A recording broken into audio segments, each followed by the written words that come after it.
All right, everybody. How's it going? I'm Ronan. Welcome back to another episode of the Brass Knuckles Bible Club, episode 17. Tonight, I have on another guest. Her name is Monica. Monica, she has a very heartfelt story. I don't want to steal any of her thunder. I read her testimony, and it's a doozy. So, anyway, we had a little bit of difficulty a little bit earlier. She's kind of in the middle of nowhere, but we've been fighting for signal, and now I think we're in a good area. So I appreciate you making the trek to get a better signal. And anyway, we've been kind of talking a little bit here and there, and it was thank you for doing this. So yeah, thanks for being. Absolutely. So, so you're only on TikTok, is that correct? Yes. Okay. All right. All right. Well, listen, this is your time. You got the mic. Tell us about you. What's your story? So my name is Monica, and it wasn't always Monica. It's when I was born, I was immediately given up for adoption. So I had a birth name, and then no one can tell me exactly what happened. My birth mother didn't want to see me when I was born. So, but the story that I got from her later on in life was that, so her story differs from what the people that adopted me told me. Her story is that I was in the hospital for 6 months because they didn't have like a place to put me or something. And then she told me that she was told that I was given to a judge or an attorney, one of the two. But in 2020, I got a court order to get my adoption file, and that included her testimony and all of the court documents that were before I was even born. So what the testimony is in those court records when she was relinquishing me, she actually gave me to the state, and I was supposed to be basically put into a state orphanage. However, the state of Oklahoma sent me an email that they don't know where I was. They have no documentation on me at all. So the first almost 6 months of my life are a complete mystery. We don't know where I was. We don't know who I was with. Nobody can tell me. But the people that adopted me, and this is going to be hard for some people to hear, but this is the story that I was always told. A politician called them and said, if you want a baby, you need to be here by 5:00. It was essentially basically like some, I would call it like a political favor. I don't know. They knew a politician. Yeah. So, in light It's of the news with all these files that somehow nobody can find, if you kind of smell what I'm yeah, stepping, are we talking about like that? yeah. Like the state of Oklahoma says they have no information on where I was. They don't know. Wow. But like I said, the testimony that I have from those adoption files, and the thing, and I don't know if I told you this or not, but I'm not sure that my birthday is actually my birthday. That's another thing, because in the pre-birth files, in that testimony, the testimony that my biological mother gave was that I was supposed to be born in September, but my birth certificate says November. In that testimony, I think it's dated September the 15th, September the 14th. It said that I was supposed to be born in a few days, which puts my birthday off. That's on my birth certificate. It's all really, really strange. But when I got adopted, I mean, I was in their home. I was in that uh, the home that I was adopted into eventually.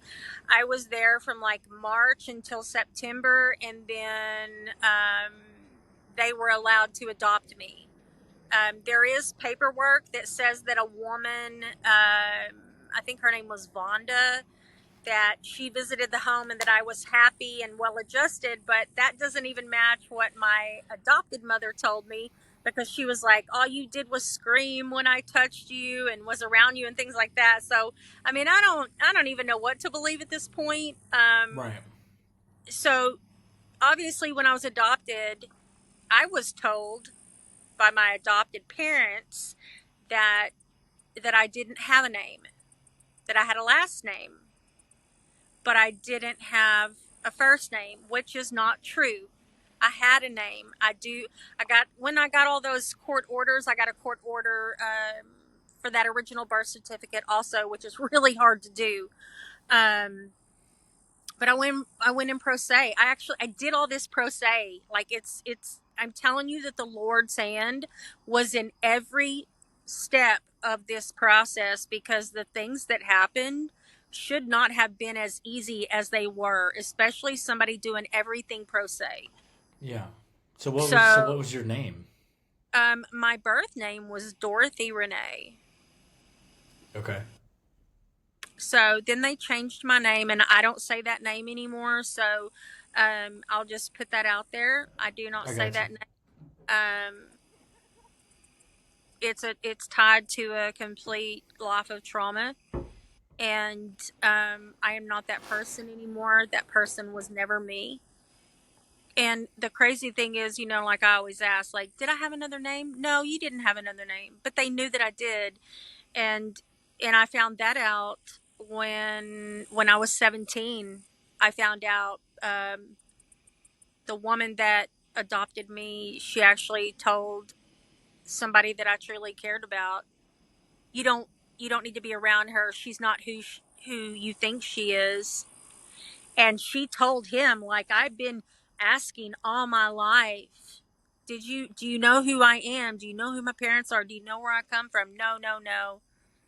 But she told this person everything, and then I found out secondhand and just completely lost it. Like, it's you lived a life of lies. But I mean, this was my abuser. This woman was my abuser. And you know it's life is strange, man. Life is strange. Because that, and I told you, I talked to you about the spirit of oppression, the spirit of Yeah. offense, and and that those spirits came over me as a kid in through my adoption. Um, it's a crazy thing to be told, like, you're chosen, you're chosen, you're special, but then in the next breath to be like, well, you never liked me, or whatever the order of the day is. whatever that was. And when you know that you're adopted, when you know that somebody didn't want you for whatever reason, and and I'll stop right there for a second. And it's not just that. I mean, even knowing the things that I know now, it's like like my biological mother truly did not want me.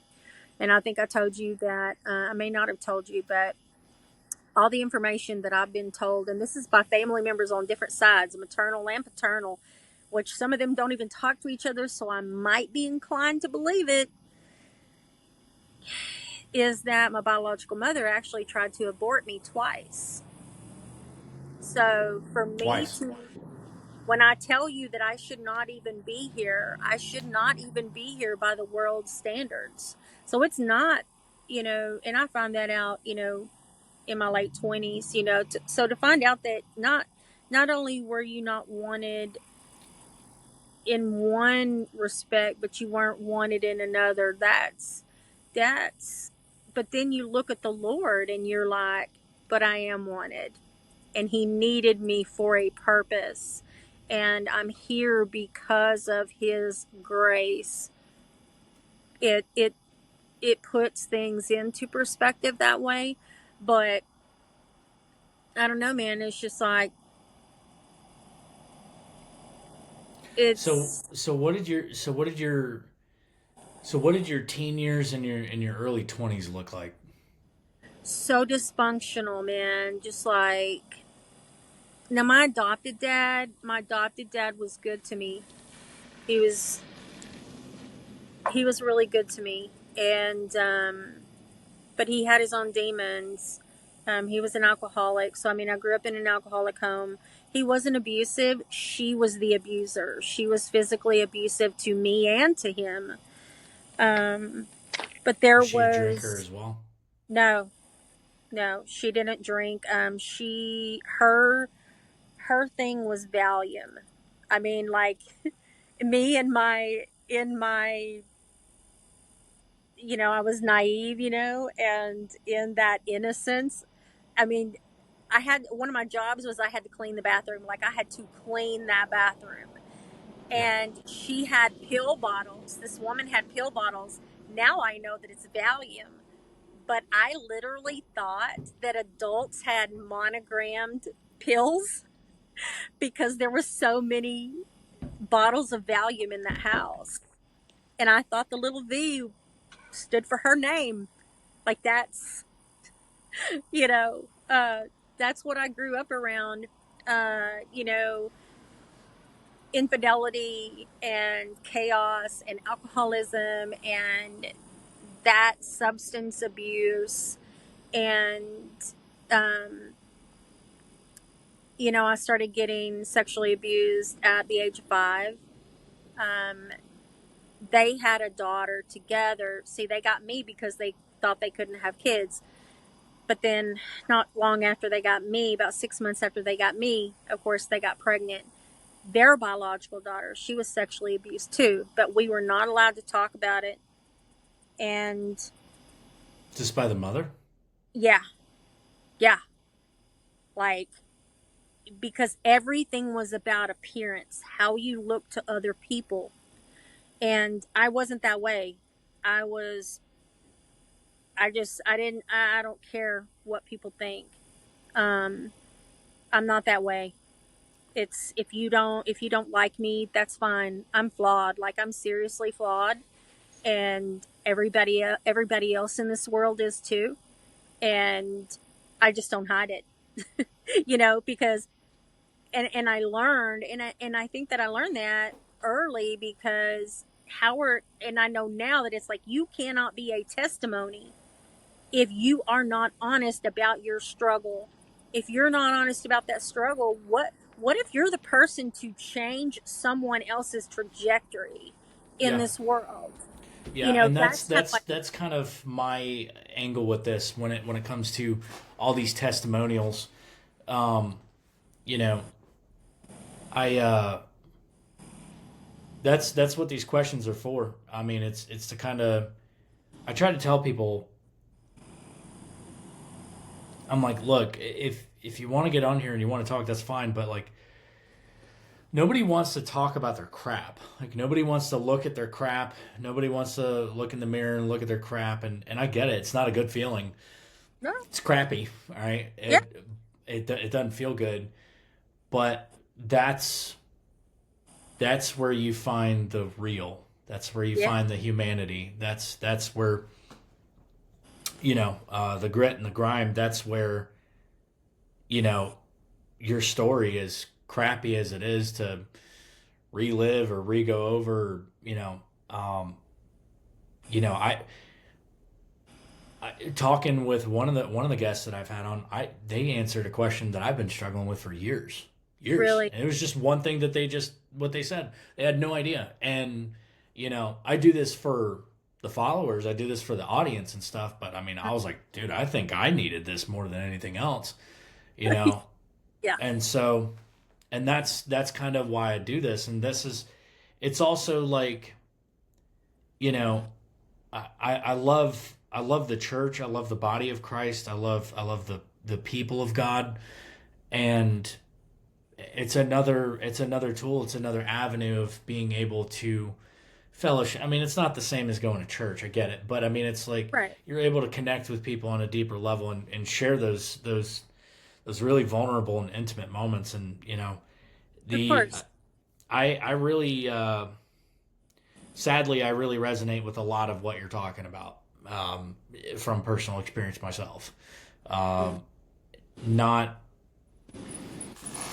not so much the indigenous thing.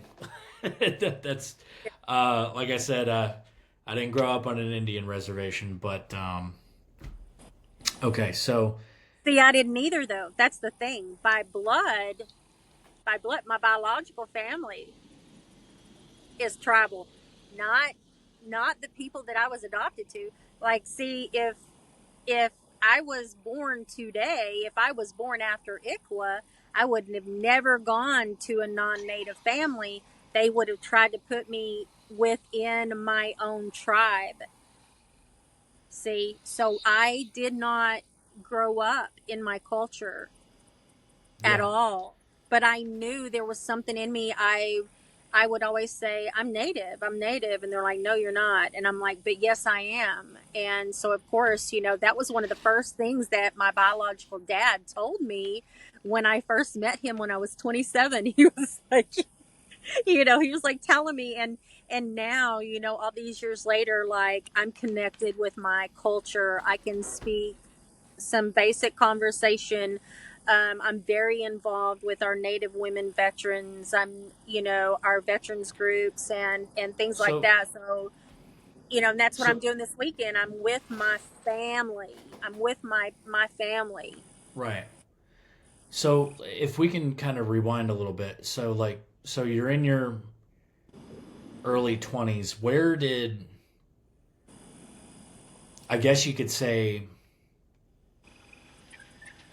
was this like explosive violence? Like, what did this kind of stuff? I mean, were we talking? Like in the home. Yeah. Yeah. Uh, very. It was about control. It was controlling violence. A lot of, I mean, people these days would call them like microaggressions. My, like my dad tried to kill himself in front of me. Um, like it's, she was, when I got into my teens, let me back up and tell you something. When I was 10 is when I was saved. And I was the youngest person that my pastor had ever baptized. He talked with my adopted parents before he even baptized me because he was like, I want to make sure that you understand. And after he talked with me and after he talked with them, he was like, I feel very confident that she absolutely understands Yeah. what she's doing, what the step that she is taking. Right.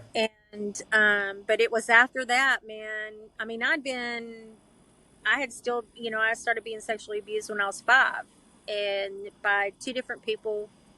Um,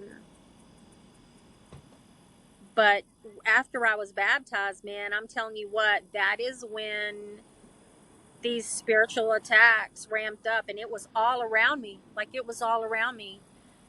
Church was about appearance. Church was not about relationship. So they were It was, churchgoers.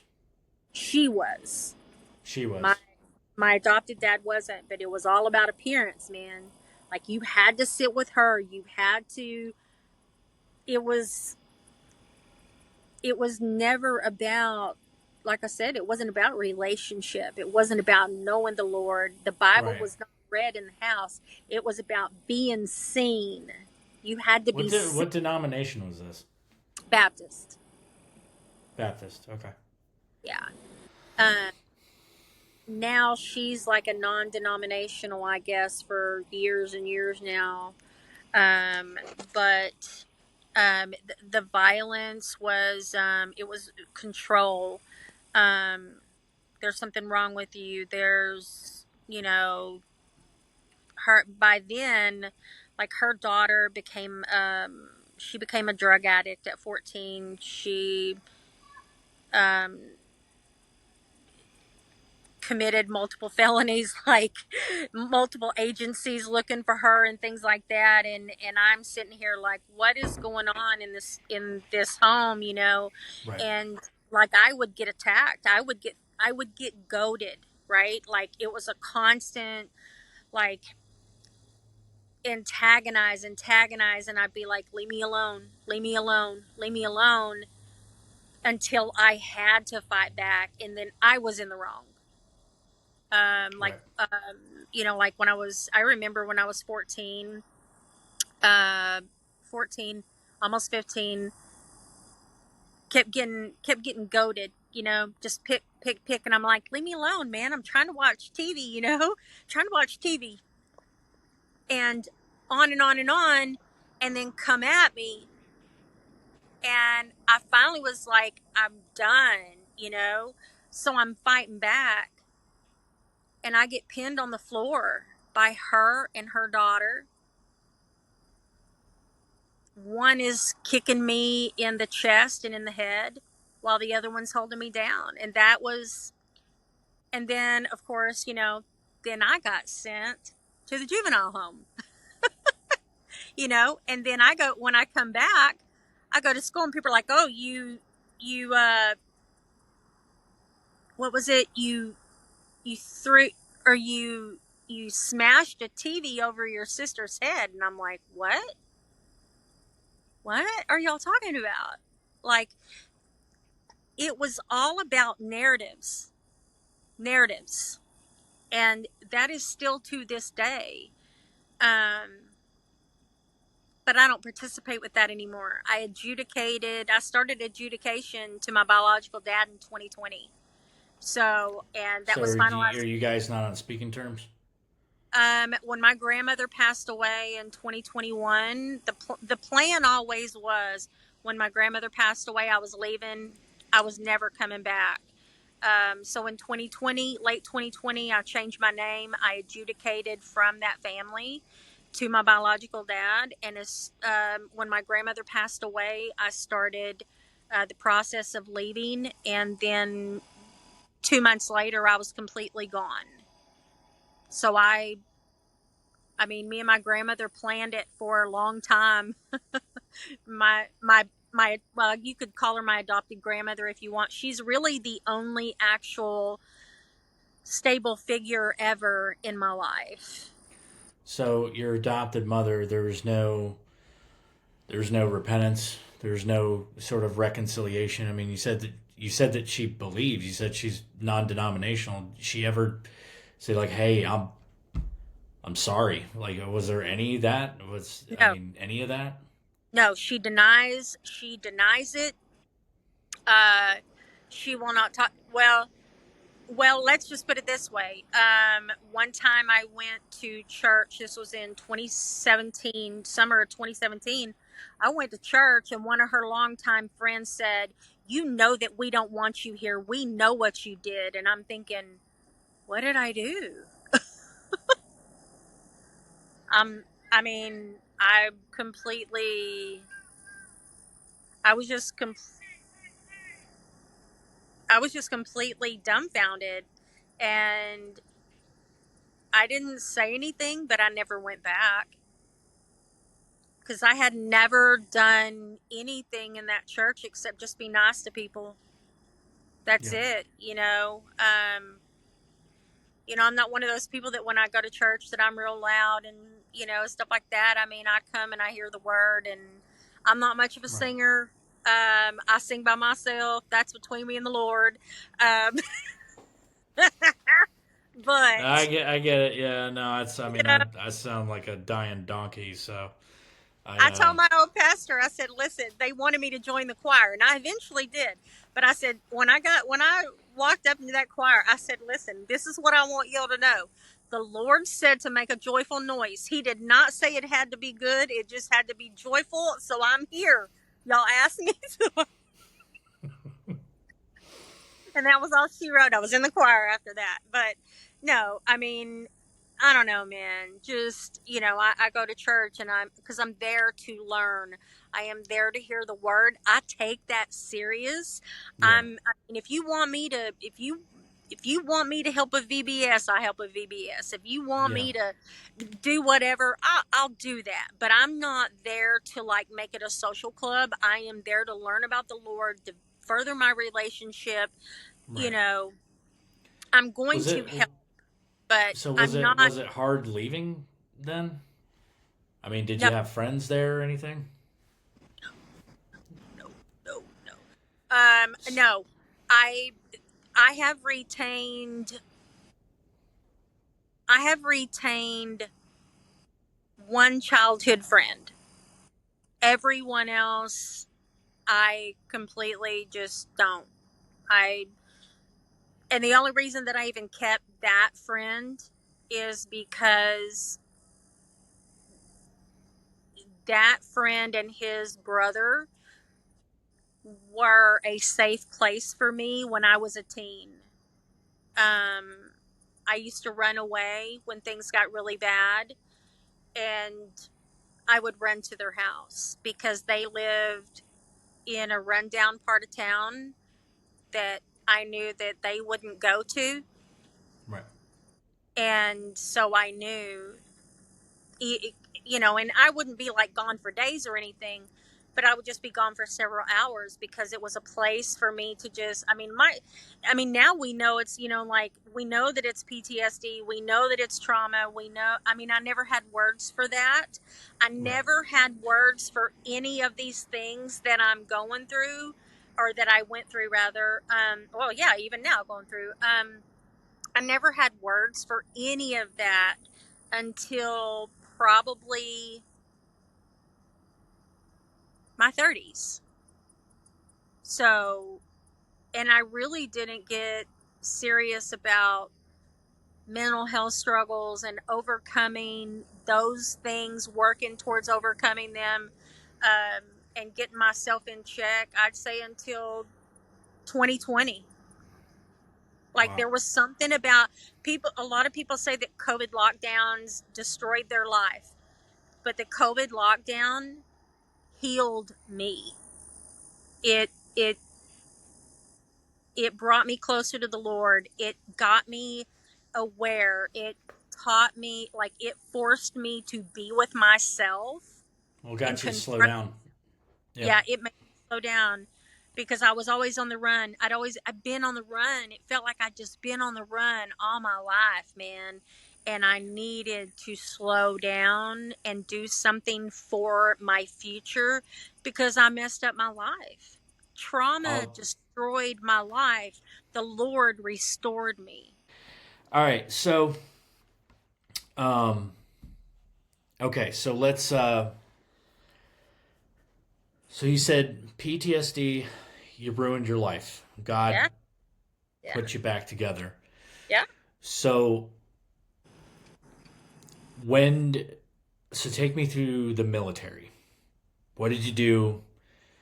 Where'd you go? Where were you stationed? What was your job? What was that? And you said you got saved at 10. So what was what was your faith walk during that time in the military? How did that go? It was such a yo-yo.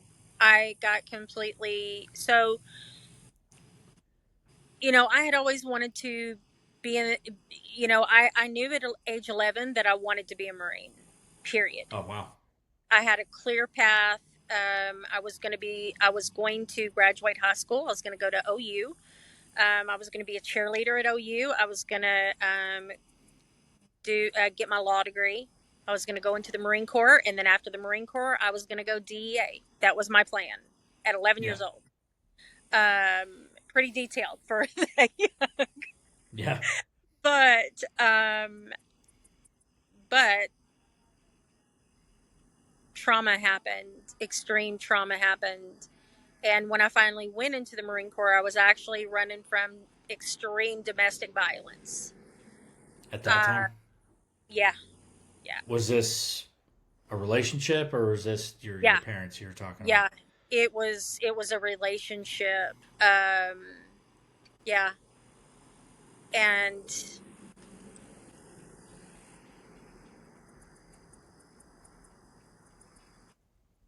I'm telling you, I shouldn't be here. Like, I should not be here, man. I shouldn't. It's crazy because I'm telling you, at one part of that relationship, he would take me and drop me off in the middle of nowhere with my daughter in a car seat and a diaper bag, and I would have to walk back to town. And Where was this? Were you East Coast, West Coast? Where was this? I was middle America at the time. And Okay. I'm telling you, it's crazy how life is, because when I went into boot camp, when they told me all I had to do was throw a pack on my back and walk, I'm like, I've been doing that. I've been doing that, you know? And it was just like, Oh, so that you weren't even in the Marine Corps yet. So no, this is wasn't so this Marine, is was not in the Marine oh Corps. so No. this was going on before boot camp. Right. So I'm saying, like, even trauma prepared me for boot camp, because somebody screamed in my face, like, bro, I literally have dealt with that all my life. You Unfortunately, know? I can relate to that. Yeah, I understand Yeah. that completely. Yeah. Yeah. I mean, like, my heavy, she pulled me aside and she was like, she goes, are you, because they sent me to see the chaplain. And she was like, is your family in the military? And I was like, well, I'm adopted. I don't know. But my adopted family's not. She's like, were you in ROTC? And I was like, no, ma'am. And she's like, well, you know that you're infuriating the other DI because all you do is laugh when she yells at you. And I'm like, you don't know what I lived with. Like, this is the thing is, I know that that drill instructor cannot punch me or kick me or hold me down, and she cannot do those things that I'm used to. So the yelling is like nothing. You're not, like, you cannot. And I told her, I literally told my heavy, I said, you can't break what's already broken. Your job is to build me up. I came to you broken. And I graduated as series honor guide. All right. So did I. So Did did you I. really? Yeah. Yeah. Yeah. Yeah, you want me to throw gear on my back and walk? Okay. you know? Yeah. Um, but even, just even, in the Marine Corps, it was trauma. I think I was still on a boot camp leave when my great grandmother passed away. Now, I'm the adopted sibling, but anyway, the sister, we had to take care of her when we were teenagers. Like, there was a long period of time that we didn't really have like a normal life because we were taking care of her. We had to come home after school. The caretaker left. We had to take care of her. Then we were up in shifts at night to answer bells to take her to the bathroom. Like, we were caregivers in our teens. And just like the military was like a break, but she passed away when I was on boot camp leave, I think it was. And then they gave me some extra time for emergency leave. But when I got to my first MOS school, it was the first day of OJT, and there was a female Marine, and she was told to get on this forklift and go down the railhead and get these 50 cubes and bring them back up to the warehouse. So what was your job? What was your MOS? So initially it was supply, and then I Okay. made a flat move later to com. Oh, you were a con bubba. Okay. Yeah, yeah. Cool. So yeah. But she was like, I don't have a forklift license. And the sergeant was like, you're going to do it. And she was like, but I haven't been to forklift school yet. He's like, if you don't do it, I'm going to write you up. She got on the forklift and I said, or she went out to get on the forklift and I said, I'm going to go out and watch because I mean, obviously it's my OJT. I want to see how you're supposed to do things. Right. And so about the time that I walked out the bay door, I see the forklift drop and she gets killed right in front of me. I'm the sole witness to this. So I've come out of so much trauma to see this. And not only that, I had walked into the hospital room when I was on leave and my grandmother that I'd taken care of, she's deceased. So it's like, this is all within, you know, not even 2 months before after I'm already out of boot camp and this happens. So I'm the sole witness to her death. But by then it was like I was so jaded Yeah. that by the time I alerted everyone and people, they're like, "Oh my God," and I'm like, "But she's dead." I remember. I looked over and I was like, "But she's dead." And I replay that over and over and over, and ever so often, I'll get online and I'll look up her, like on Find a Grave, and I'll look up where she's resting, and I'm just like, man, I'm sorry. I'm Yeah. sorry for what happened to you. I found out later that she had just gotten married, that she was like 6 weeks pregnant. And I don't even know if her family knows the truth about what actually happened. Because, like, NIS, CID, nobody like that ever came to talk to me about the accident. But I'm going to tell you what's weird is that when I got my first duty station, don't you know that I went straight to that section and took over her job? And I'm telling you right now, I know that it was no accident, and there's no way that anybody will ever be able to tell me that that was an accident. Yeah. Knowing what I know now, I think it was. I mean, you could call it surveillance if you want to. What do you mean? Like, we'll keep her close and keep an eye on her, so that Ah, okay. Okay. that's what I believe. I mean, I could be wrong, but there are some other things that happened that in later years, some things were said, some things were mentioned, and I was like, that was no accident that I was put there. I wouldn't believe it. Yeah. Yeah, Because no, the it's sergeant, it's the sergeant didn't even get burned for it. that's crazy. That's And he, crazy. he gave her an unlawful order.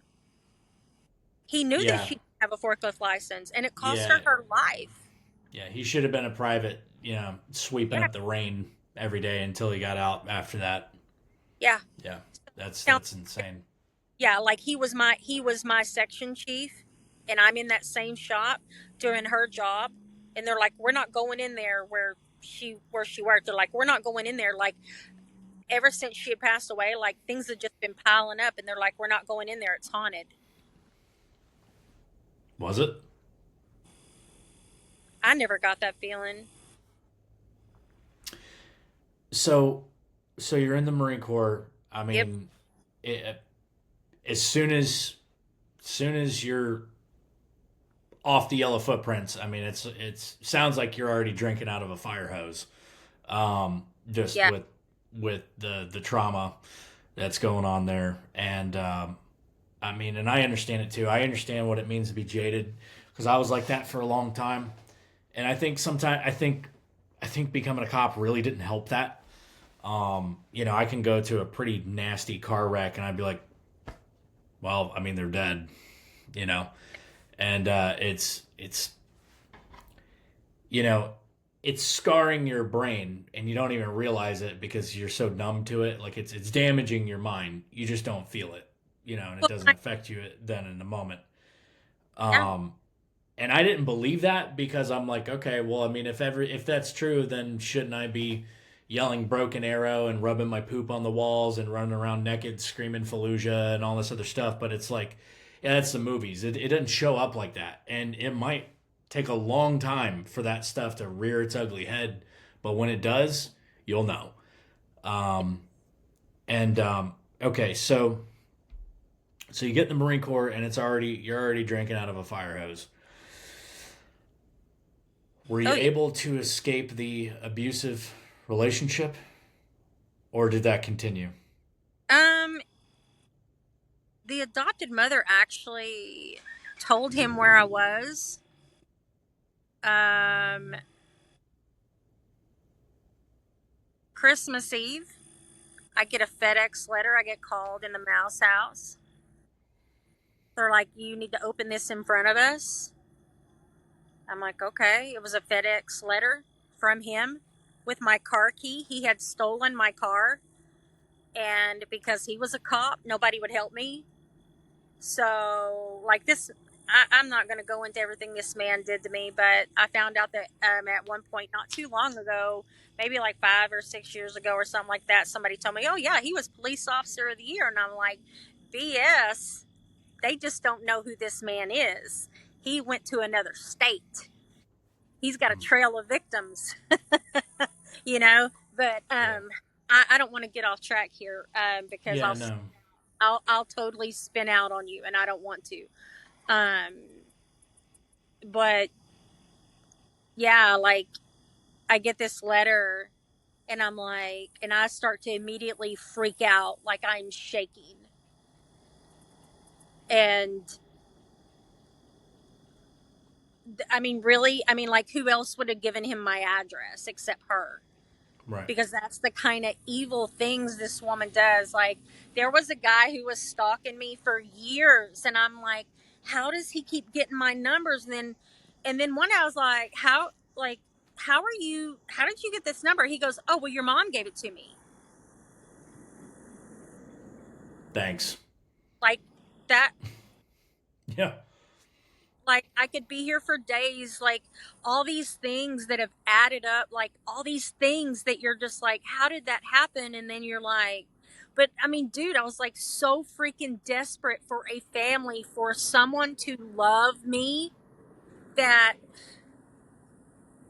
well, I mean, now the doctor, now like the psychologist and the psychiatrist are telling me that I have Stockholm syndrome, that's why I kept repeating those behaviors and getting in the same type of relationships and making those same mistakes.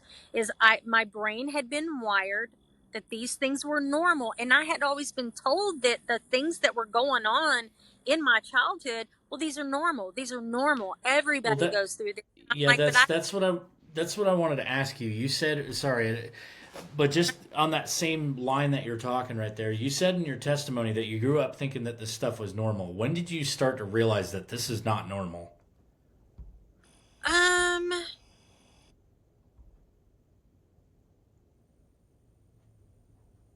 it would have been 2021. Okay. Yeah. What kind When of? Oh, all right. So before we get into that, because I kind of, how long were you in? a total 4 years. Okay. So you get out. Yeah. What What is life looking like when you get out of the Marine Corps? Trash, trash. I mean, the last year that I was in was nothing but complete trauma. I was stalked. I Things happened. Nobody believed me. No, that's the thing. Nobody believed me. I kept reporting, kept reporting, kept reporting. Got in another bad relationship, and this one was as bad as the one that I ran from when I went in. I wasn't allowed to have a phone. My vehicle keys were taken. I didn't have access to a phone unless it was under controlled conditions. Um, a lot of times I was kept drugged. Um, and Are we talking alcohol, pills? What are we talking? yeah, I was given pills.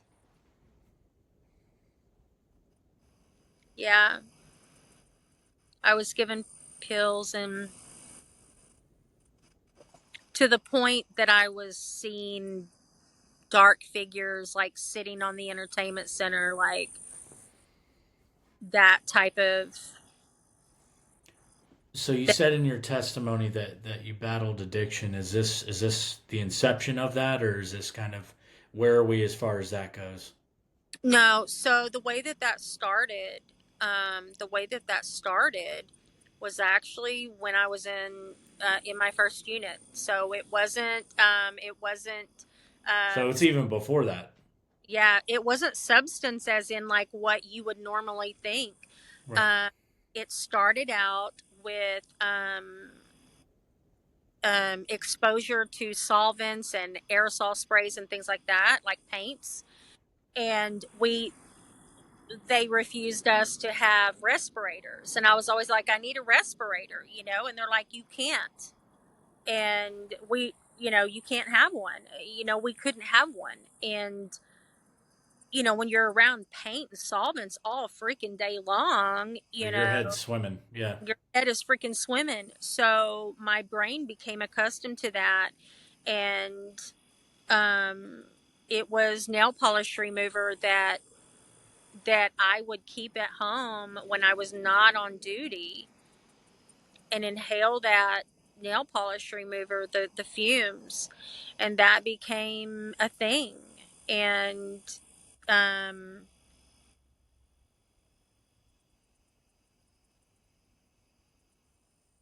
and that developed when I was on active duty, and but that hasn't been a thing for so like I it's been so long like I decades probably, decades.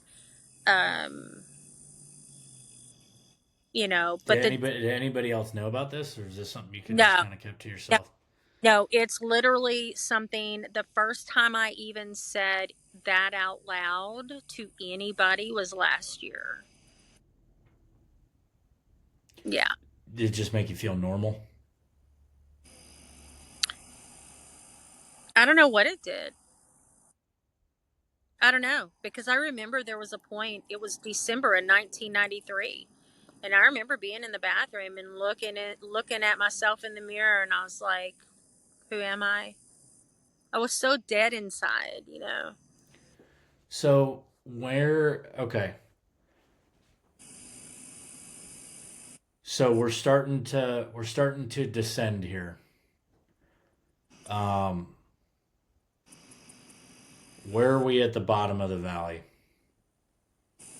Where Shit. where where's rock bottom? And then after you hit rock bottom and you realize there's a whole other level underneath that, where's that? Was this in the Marine Corps? Was this just getting out of the Marine Corps?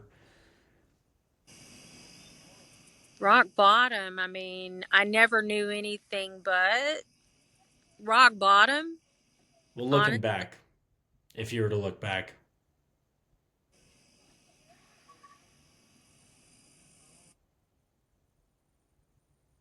I don't know. I'd been there for so long. I honestly could not tell you. That's fair. Freedom, freedom. Okay. So I guess my question is, when did you realize that, like, so you said you were looking in the mirror and asking, who am I? When are we kind of start of when are we realizing, okay, obviously this has been nothing but problems up until this point. But In my this is life. some, yeah, yeah. So you've nothing but trauma and problems up until this point, right? So like I understand that as a woman you're very strong.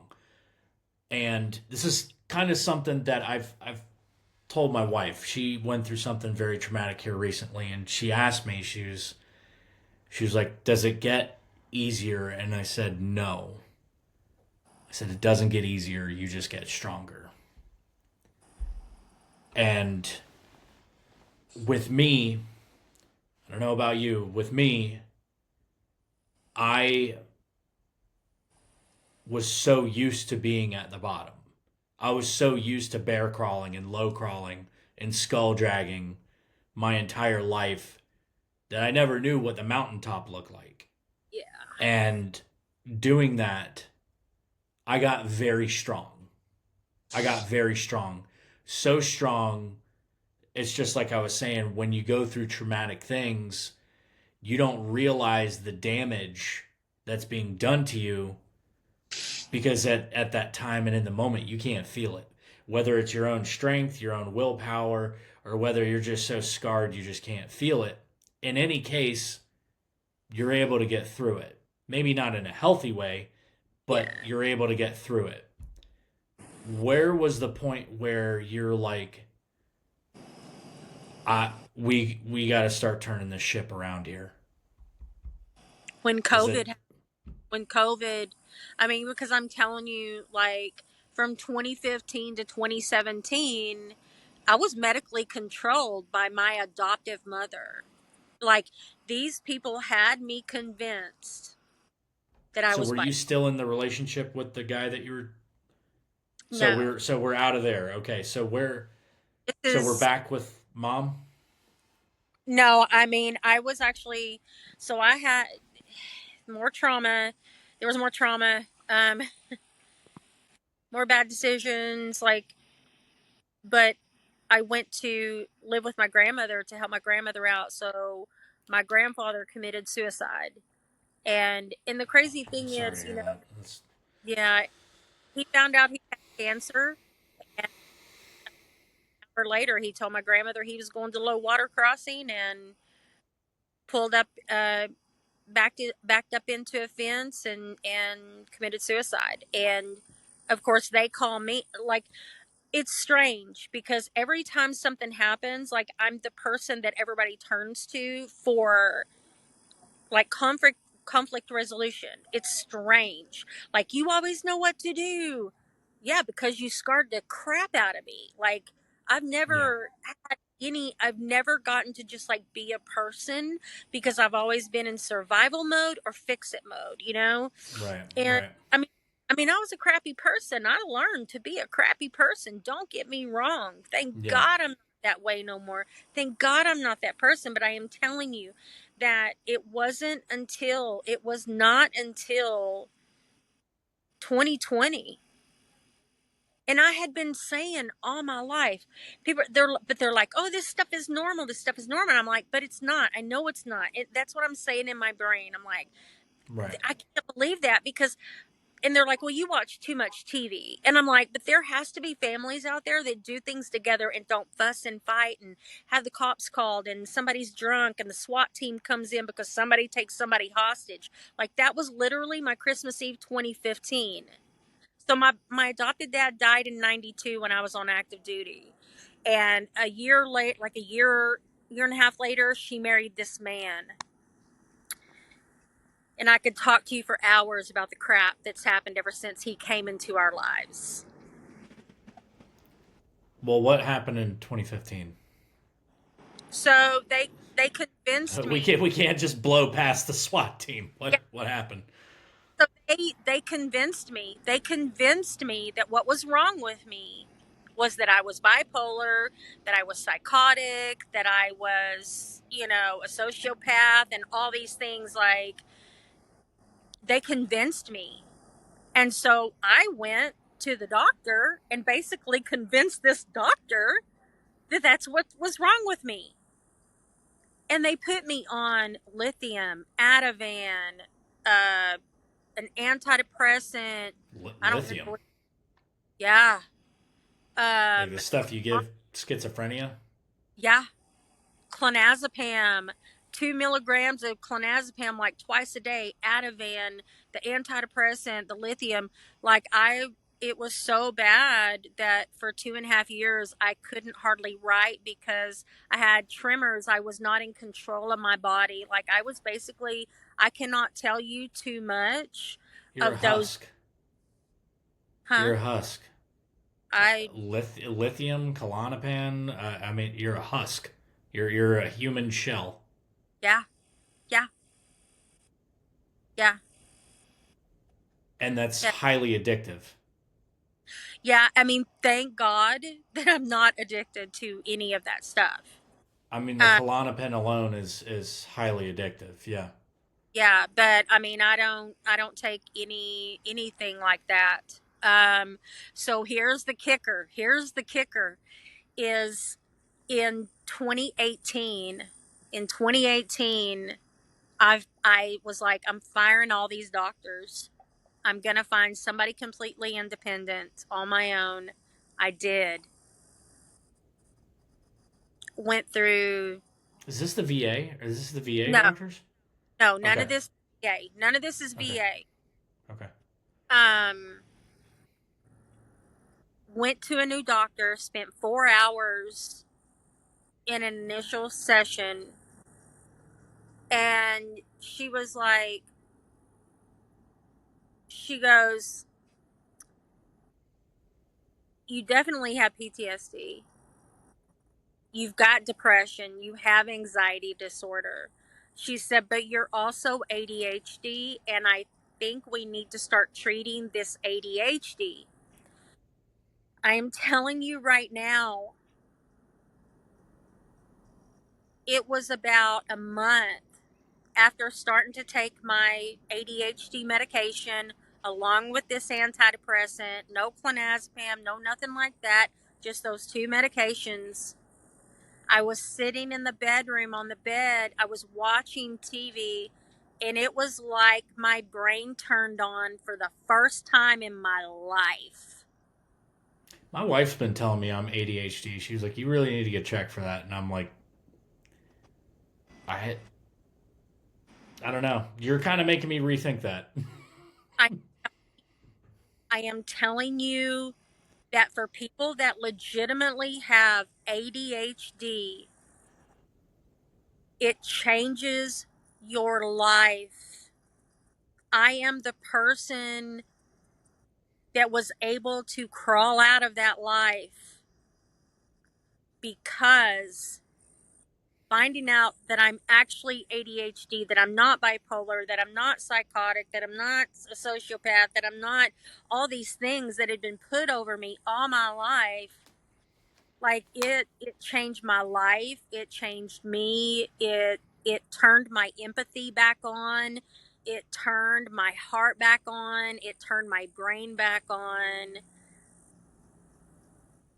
I got out of dysfunction. I started working towards that, towards my, 2018 was when I really started being like, now that I can think, now that I can Right. think, how do I get what I know is supposed to be normal? How do I do that? And then I moved into an apartment. I got, sorry about that. Oh no, I you're moved, good. I moved into an apartment. I got a scholarship for school. I went to school. I got a job. I had a job. I had all these things.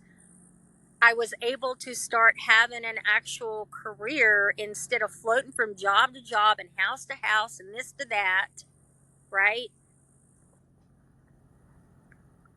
And by 2020, you know, my grandmother had, let's see, in 2019, and like me and my grandmother were super close, like super close.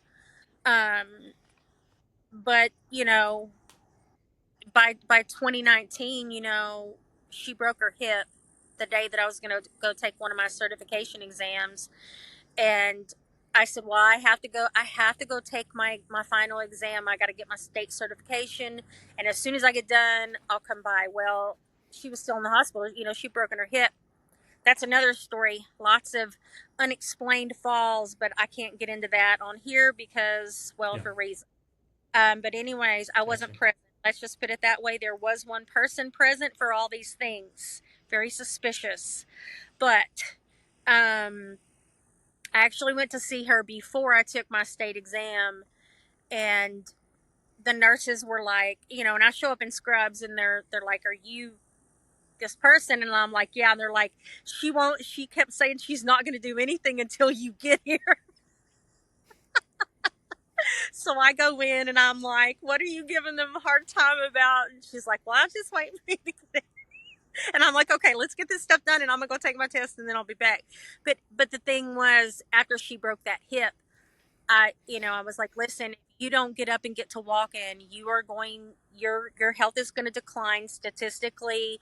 People that break, elderlies that break their hip, they'll pass away within a year and a half if they are not up and walking and doing life again."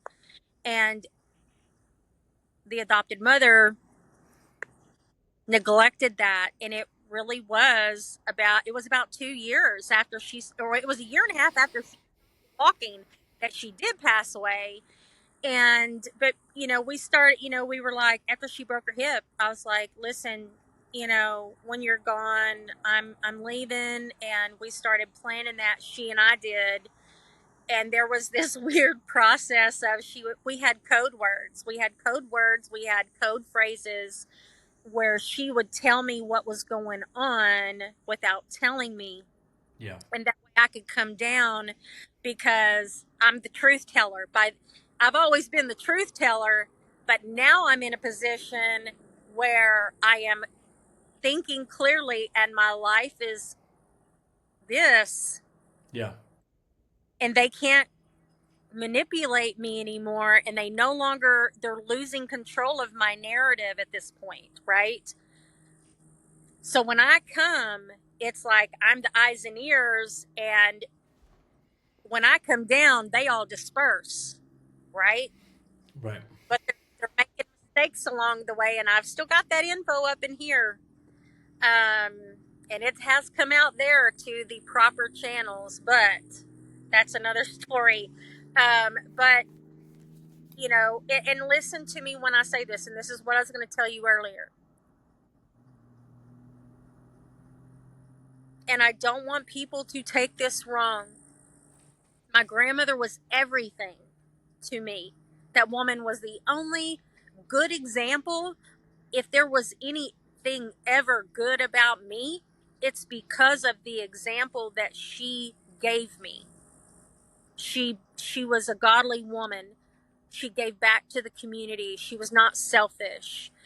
She she was oppressed herself, man. Like she truly was. Um but she was good. She was good as a human could be.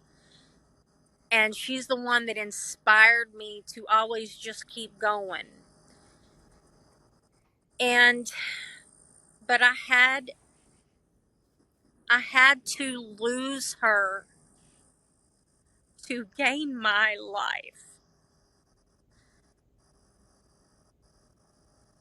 because when I left in 2021, I was able to connect with, like, who I probably should have been all along. Start to learn my language, start to learn the things, all the things that I had always been told that was wrong with me, like the way I look and the way I talk and the look on my face and the way that I concentrate, like everything about me all my life had been wrong. Like, why you need to change the tone of your voice. That's why I don't really like to talk on TikTok, because I don't like the way I sound, because my voice is trauma. Like, to me, my voice is trauma. It's something that's wrong with me. The look on my face, I'm always very conscious about, am I looking the way that I should? Do I have the appropriate look on my face? Because I was always told that how I looked was wrong. And I was like, but I don't understand what's right. So, but 2021 taught me, when I moved, and I worked from home for a long time. So it's really only been since 2023 since I haven't worked from home. And I've been retired since July the 6th of 2024. But,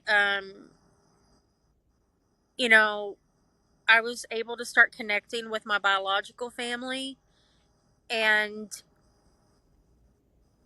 like, they never say, why do you have that look on your face, why do you talk like that, why do you, they never do that. They're just like, oh my god, you're just like us. you know so you know culture has healed me, my family has healed me, and I'm really close with several of my cousins. In fact, one of my cousins there earlier, and he texted me. He didn't even say, like, are you here? He just texted me. He goes, where you at? I'm like, I'm in the main building over on the other side. He goes, I'm in the middle. And I didn't even text him back and be like, okay, I'm going to find you. I just walked up on him and stood there until he noticed. But it's like, my cousins hug me. They hug me. They're like, I love, let me know that you're okay. Yeah. Let me know if you need anything. And I can be the same way with them. I can do for them. And it's not looked at as, like, why are you doing that? Because, like, I remember one time I gave this homeless man $5. And that adopted woman, she was like, why are you doing that? You don't even have anything yourself. And I'm like, but it's not, it doesn't matter. I have it now. And he needs it. It's going to come back to me. That's how the world works. That's how it works. It's not how it works. And I'm like, but I refuse to believe that. But I'm telling you, like I told you, my grandmother was the best thing in my life. Growing up, she was the only stable thing I had. And I'll tell you really quick, one of the things that she did when I started my menstrual cycle, my adopted mother, she wouldn't buy me products. Like, I constantly had embarrassments all through school. But my Why? grandmother's, huh? That Do it. okay. Don't I'm know, just having man. trouble wrapping my head Yeah, around that. Like, yeah, what? dude, Okay, for real. that's Like, awful. That's yeah, awful. yeah. Like, I complained for so long that I couldn't see, and it wasn't until the school started calling her that she was like, okay, well, I'll take her. And I remember the first day I got glasses. I finally got glasses, and I was like, oh my god, I can see. Oh my god, there are cows out there in that field. And she used to use it to, like, ridicule me. Oh, I remember the first day you got glasses. You were like, oh, there's leaves on that tree. Oh, there's cows in that field. Yeah, bro, because I needed freaking glasses. All right, so let's rewind a little bit. Okay. Um, so you're so I'm up to the point to where you're out of the Marine Corps. My question is, and we're gonna kind of Tarantino this a little bit. So All from right. the time you're in the Marine Corps up through the time that you're out, right? Maybe not all the way up to 2020, but a little bit out of the Marine Corps. What what is your some of the inner dialogue that's going on in your brain? What are you hearing the Holy Spirit at all? Is the Holy Spirit quiet at this point? Um, at any point in time with any of this stuff, Yeah.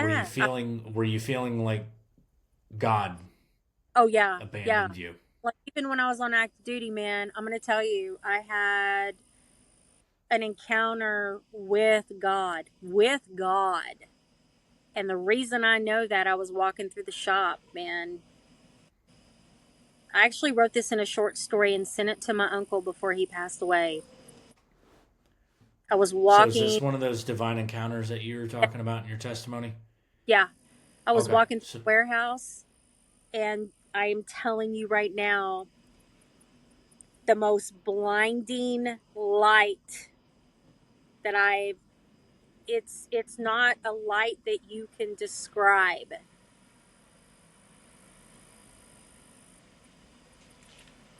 It brought me to my knees, man. Full camis, walking in the warehouse, blinding freaking light, brought me to my knees. I knew that it was God.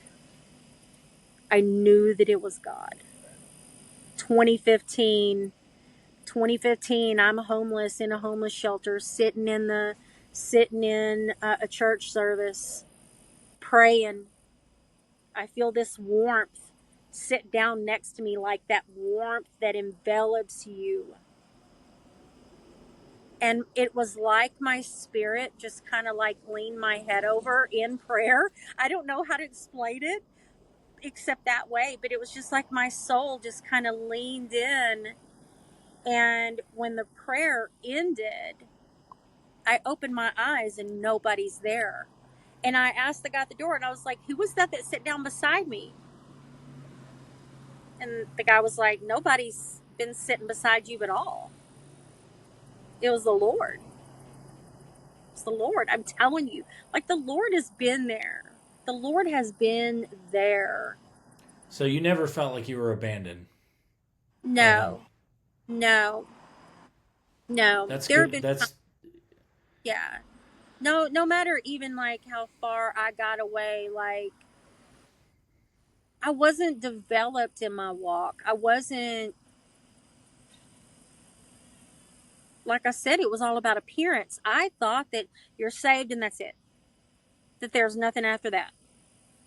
right. I didn't Right. know. I didn't, Well, you don't know and what I you love don't my know. Yeah. yeah. I mean, and I love my grandmother. Don't get me wrong. Still love her to this day. But even she did not tell me about that. I don't ever really remember like her telling me about any encounters that she had. I mean, I don't recall anything. I think that'd be something I would remember. Um, Now she was in church and she could tell you the scriptures, and I actually have her Bibles. Um, you know, her markings, her days, and the scriptures and all that she would read, and her notes and stuff. But I don't ever remember like any testimonies in Right. that way. I didn't grow up with testimonies. I didn't grow Right. up with that. It was I always think. just like go to Falls Creek, go to church camp, go Yeah. to, it was like, I guess, like cookie cutter Christianity. No, I 100% get that too because and this is why you know this like I said this is why I do this and it's not like I grew up with testimonies. I mean, I didn't really see the need or I mean, I always just heard it was a thing. You know what I mean? I never really very basic in my understanding if you could even call it that. Very bare minimum understanding of of faith and walking out this faith walk and I never really saw the point or really the value in testimonies, but Right. I think these are amazing. I think these are amazing. You know what I mean? I don't care if it only gets like 200 views or whatever. I mean, it's it's going to speak to someone, and the Holy Spirit is he's going to make sure it goes to whoever needs to see it. Of course, yeah, Whether yeah, whether you only got one person or you got a million, you know. right. Um, and so, okay, I'll tell you this. I'll tell so in 20, well, hold on, in 2020, because I don't know which one came first, chicken or the egg, man. chicken or the egg. So you keep saying 2020 dash 2021 Yeah. was the lights came all the way on. It came all the Yes. way on. Yeah. So was that the diagnosis or was that something else? Like my terminal diagnosis. So what is that? What happened? How did you find out? What you got you got to tell me. Yeah. So it was April 2015, and I was having really weird chest pains and went to the emergency room, and they did like they checked for like the troponin levels and stuff, and admitted me overnight, discharged me the next day, and said, "You didn't have a heart attack. It's probably just anxiety." But about 2 weeks later, I'm looking at the discharge papers, and it has a diagnosis on there. And I'm like, what's that? Like, they told me I was fine. I Google it, and my prognosis was 3 to 5 years, and these Looney Tunes at the hospital didn't even tell me that I was dying. So I found out by Google what was actually wrong with me, had a nervous breakdown. That's when a bunch of drama with my kids was going on. So what was the diagnosis? Pulmonary fibrosis. Pulmonary. Okay. Pulmonary Yeah. fibrosis. Yes. What is the cause? What is that? Is that just hereditary or is that No. So it's on the rare disease inhaling all the fumes from the warehouse? that can cause it. Okay. Some causes are idiopathic where they don't know the cause. When I was in 29 Palms, I was exposed to asbestos. Fantastic. So asbestos can cause it. Now, this is not the same as like mesothelioma. This is different. Actually, pulmonary, and this was an infuriating thing about COVID was, pardon me, people that got COVID started developing pulmonary fibrosis, and these people that had COVID really bad, they were giving them lung transplants ahead of actual long-time pulmonary fibrosis patients. So there was some, So what are the symptoms? Like what? um, like you can have, I don't know if I've been doing it tonight, but you can sigh a lot. If you ever listen to my content, you'll hear a lot of like, because I'm short of breath. I'll have low oxygen. Sometimes I can get down to like 81, 82, which is not good. But some people, it can be misdiagnosed initially as asthma or allergies. I was always told that I had allergies, but no, bro, I have pulmonary fibrosis. but um, but yeah, like you can be short of breath. You can have like brain fog because of the oxygen saturation. You can have this weird cough that kind of comes and goes. Um, I mean, that's kind of, you can have the chest pain because obviously, because of the fibrosis, it causes cardiac issues because your heart is having to work extra hard to keep up. Um, so, yeah, um, those are, and after I was diagnosed, I was like, oh man, I thought I had just like track dust from racing ATVs and dirt bikes. I thought I just had, it was just track dust. But no, it was the pulmonary fibrosis giving me that weird cough. So, yeah. So what? So what's the first thought that goes through your head whenever you get that, whenever you Like, finally actually figured out what it was and it said 3 to 5. I'm like, oh, I'm dying. I mean, that's literally like the thought. It was like, well, I'm dying. You know, probably ahead of schedule, you know, Yeah. but but here I am. I don't know what day I'm on. I didn't count the day yesterday Yeah, or you're today. well past your expiration date. Yeah, I'm like Like, 1,500 and maybe like 60 some odd days past my shelf date. you know? Yeah, past my expiration date. And I mean that and I'm telling you right now, like that that is a testimony in and of itself. right, Um, because the Lord is in control. The Lord is right. in control. Not a piece of paper, not a diagnosis, not none of that. And people are like, you don't act like you're terminally ill. And I'm like, well, I've never been terminally ill before. I don't know how I'm supposed to act. you Sorry, know, it's my first time. I'm Sorry. sorry, bro. It's my first time doing this, but Yeah. it's, Yeah. uh, people don't believe it. Like people don't believe it. Like one time somebody was like, I think you're saying that for attention. And so I pulled up the VA app and I'm like, see that?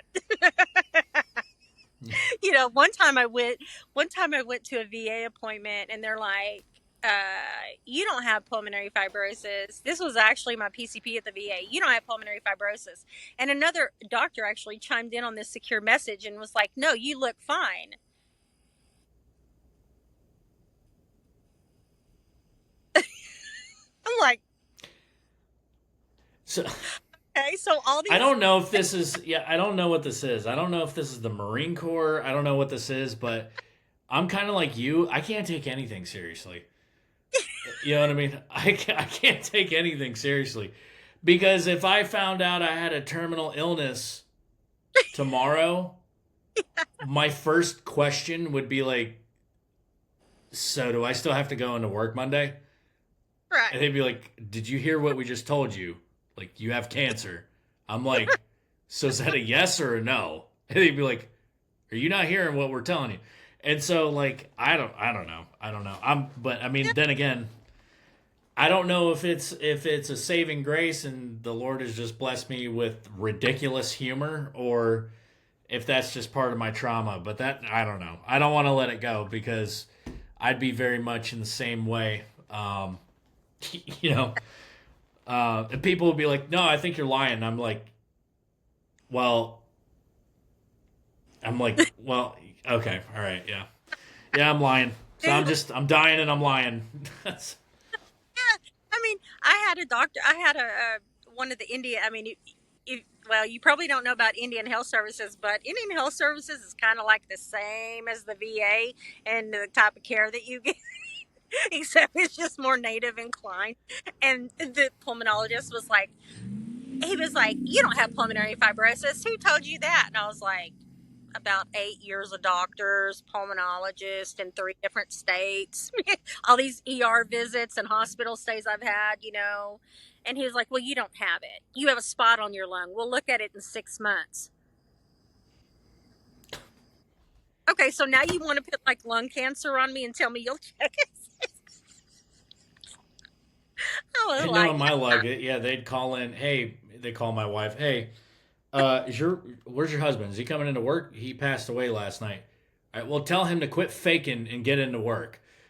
So I when when in 2023. So here's the one good thing that having pulmonary fibrosis was beneficial in one way. It does speed up your VA claim. Just for those that don't know, if you are terminally ill, there will be a red flashing light on your file. When you file your claim, they will see that you're terminal and it will expedite that claim. I did not know that initially.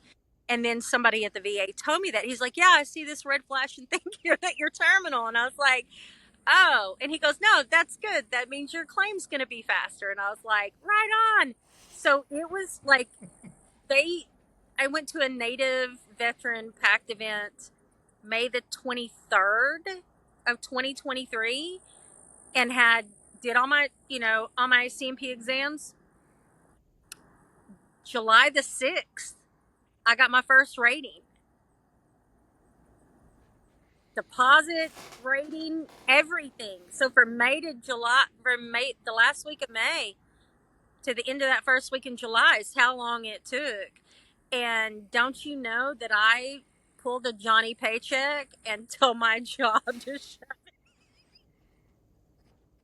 The thing is, 70% isn't a lot, but I'm telling you right now, when you're used to being more than poor, there was a lot of money. Yeah, right. I can live off that. Yeah, I'm there's upsides. I'm retired.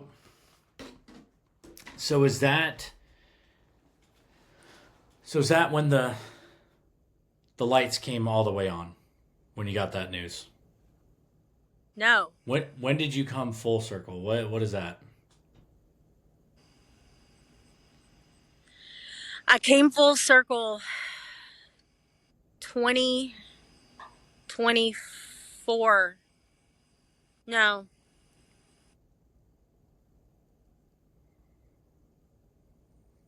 I came full circle November 26th, 2024. Now, Okay. I did have another encounter with the Lord in 2015. It was very personal, like super personal. And I had another encounter in April of 2024. I was actually going to end my life.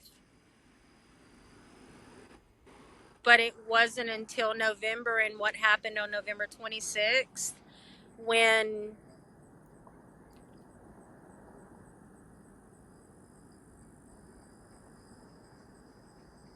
the Lord just stepped in, stepped in. And, even though I believed in the Lord, even though I knew that he was working in my life, even though all that, like, there was no denying it, but I was blocking my own blessings. I was getting involved in new age spirituality. I was building my identity into cultural spirituality. Yeah. And that gets a lot of people. It almost got me. It got me for a long time. yes, so like the burning of the sage and my feathers and things like that. Because I've been gifted a lot of feathers, hawk feathers, feathers, and so my identity was really wrapped up in that because Native I was like, American spiritism, yeah. yeah, and the thing, and here it is, and now what I know now is that what it was that longing to be a part of something, to belong again after losing my grandmother and feeling like I'd lost everybody else, essentially, because obviously my biological family is not going to be around all the time. Right. But it was like it gave me another place to fit in because I never fit in anywhere. Only when I put all that away in November, what happened the night of November the 26th, when the Lord stepped in and was like, no, you're mine.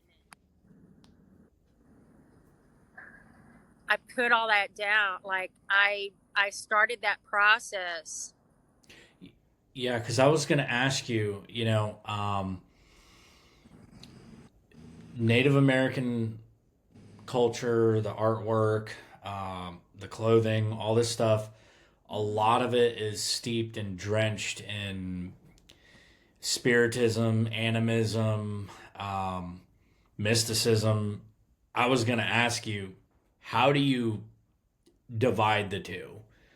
Because I'm sure you know this. I mean, you can't drink from the cup of God and from the cup of demons. I mean, it's Right. First Corinthians. So like, Right. so I was going to ask you that.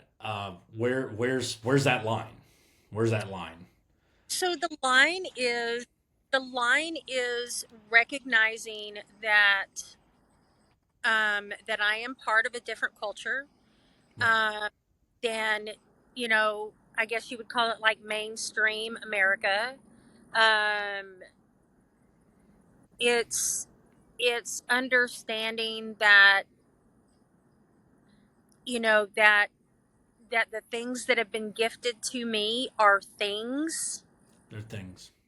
that they're things, and that the things of this world are going to pass away. Right.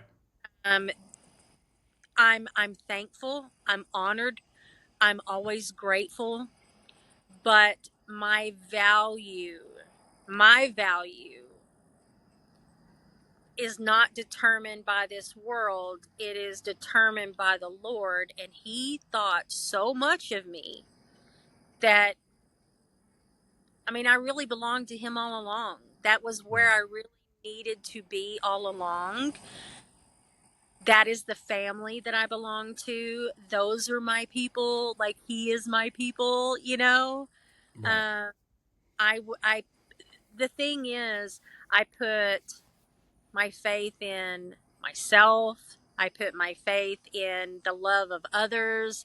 I put my value in those things, appearances, clothing, stuff, like Titles. stuff, Yeah. Yeah. whatever stuff you want to say. It's all Yeah. stuff. And I don't mean to get off track, but I mean, you when it comes to like cultural symbols and things like that, Well, I they're rec- idols. They're always going to come up short. Yeah. right, idols come up short, and it's all about recognizing that, you know like, a diamond uh is not going to, it doesn't have any power, it doesn't do anything. It's basically, a nod to respecting others. I mean, Mhm. culturally, it means it's like a nod to the eastern diamondback rattlesnake, how you respect its territory.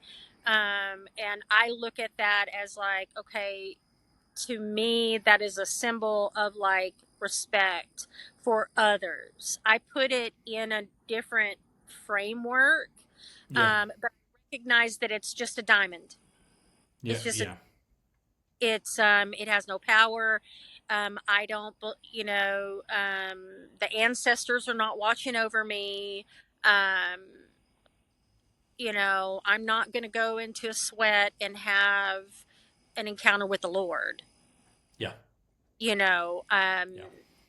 it's you can't serve two masters. Exactly. You have to choose. And actually, one of my advocates was like, I was really glad to hear that you put away the sage and all that. Yeah. And I'll tell you, after all these events, after what happened in November, and it just kind of shattered me again. Like, it was like all the progress I had made was undone, and I unwound. And but it was in January when I got my house, when they called me and said, your house is ready. And I'm like, what? They're like, yeah. When do you want to move in? What do you mean? What do you mean I get a house? I'd been on that list for 4 years almost. Yeah, four Right. years. And I was like, this is the Lord. Yeah. This is the Lord. I am going to take care. Like I was saying, I mean, the Lord had been talking to me anyway, even throughout all this stuff.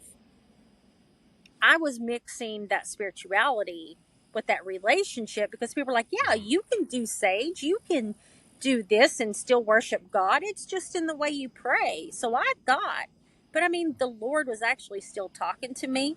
Yeah. But I got the house, and I remember walking out into my front yard and looking at the house, and I just was crying because I knew that that was the Lord saying, "You understand now. I have other plans for you." Right. And it's all heart condition. It really is all heart posture.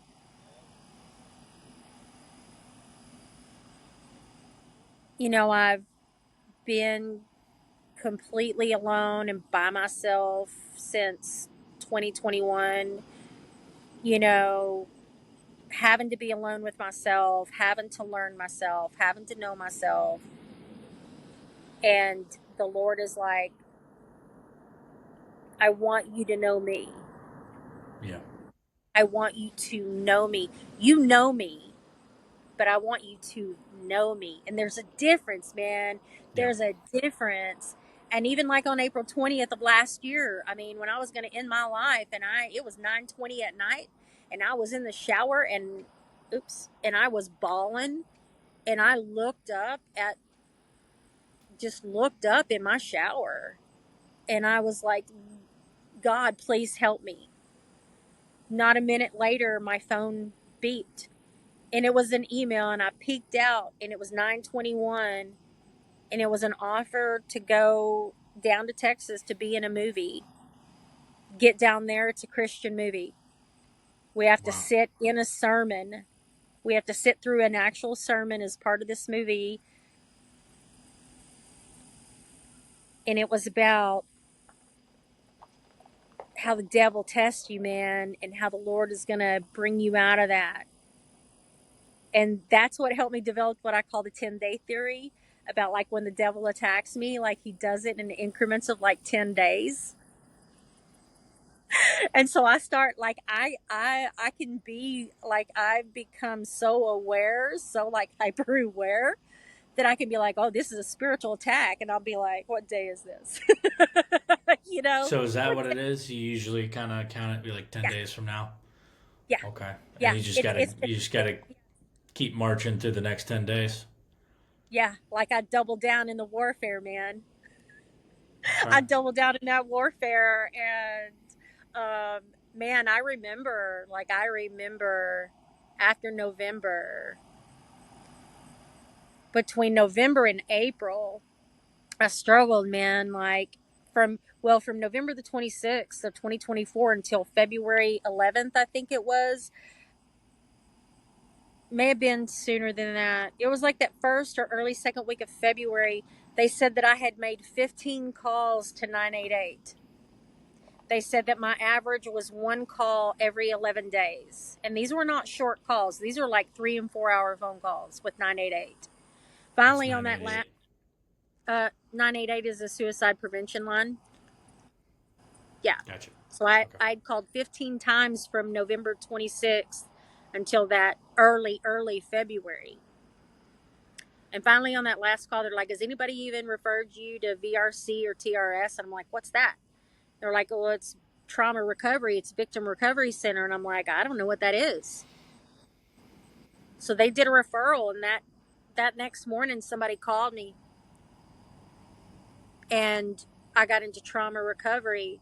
But I'm telling you, no class, no books, no psychologist, no pill, no psychiatrist, no TikTok scholar, no blue check mark is going to save you. There's only one thing that is going to save you, and it's a very personal relationship with the Lord. It's not, I'm saved, I'm baptized, okay, I'm good to go. It's not that. Heart posture, man. Heart posture. My heart posture was always crap. My heart was hard. My my mind was clouded. My soul was heavy. But Jesus paid that ransom, man. Like he paid that price to dig me out. That's what I'm saying. Like, when was rock bottom? Like, I don't know. Yeah. I don't know. Yeah. All I ever wanted to That's do pretty in sad life. when you don't know, but yeah, no, I get Yeah, it. yeah. I I mean, get after it. a life full of trauma, and so I even learned what like reactive abuse was. I didn't understand what boundaries were.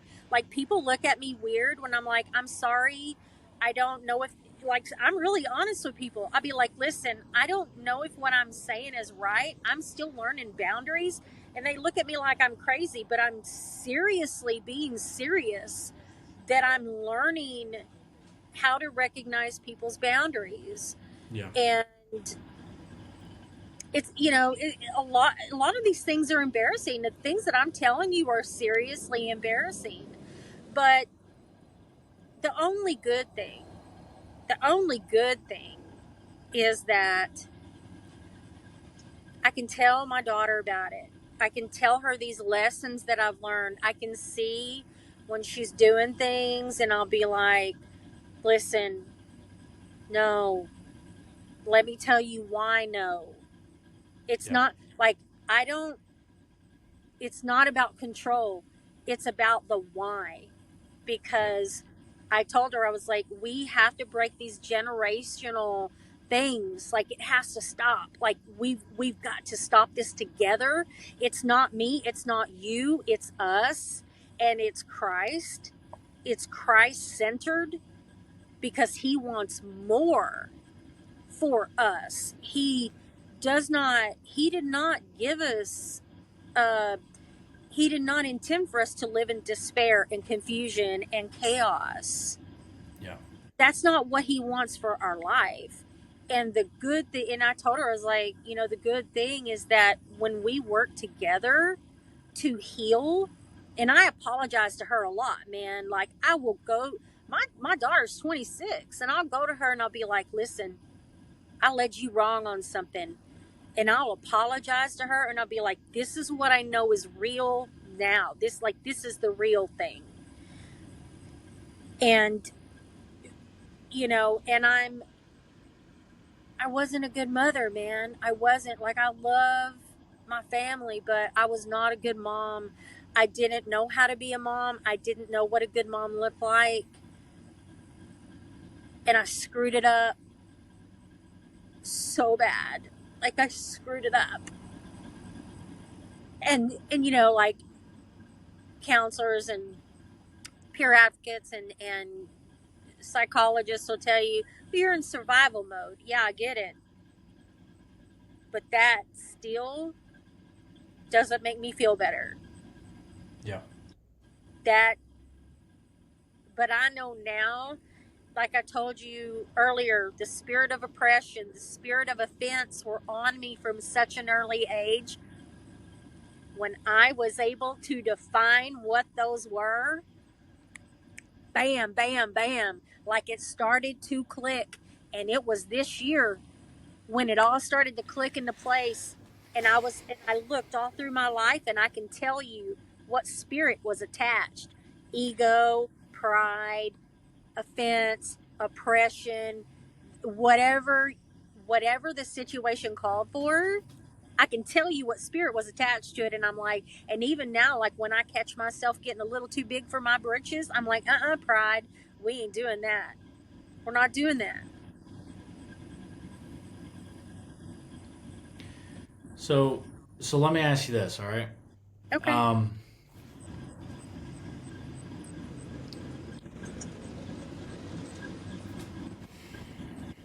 I'll put this. Just spit it out. You said that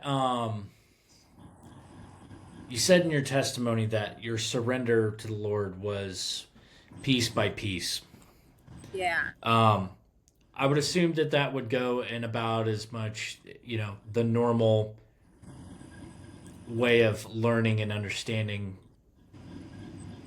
kind of taking the journey as it comes the next Yeah. quarter mile up ahead of you. Right. Um, but piece by piece, what was the hardest piece to kind of surrender and let go and kind of give to Him?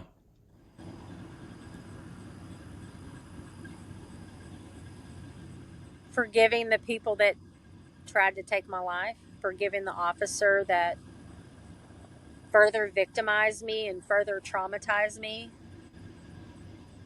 And I was just able to do that today, earlier today.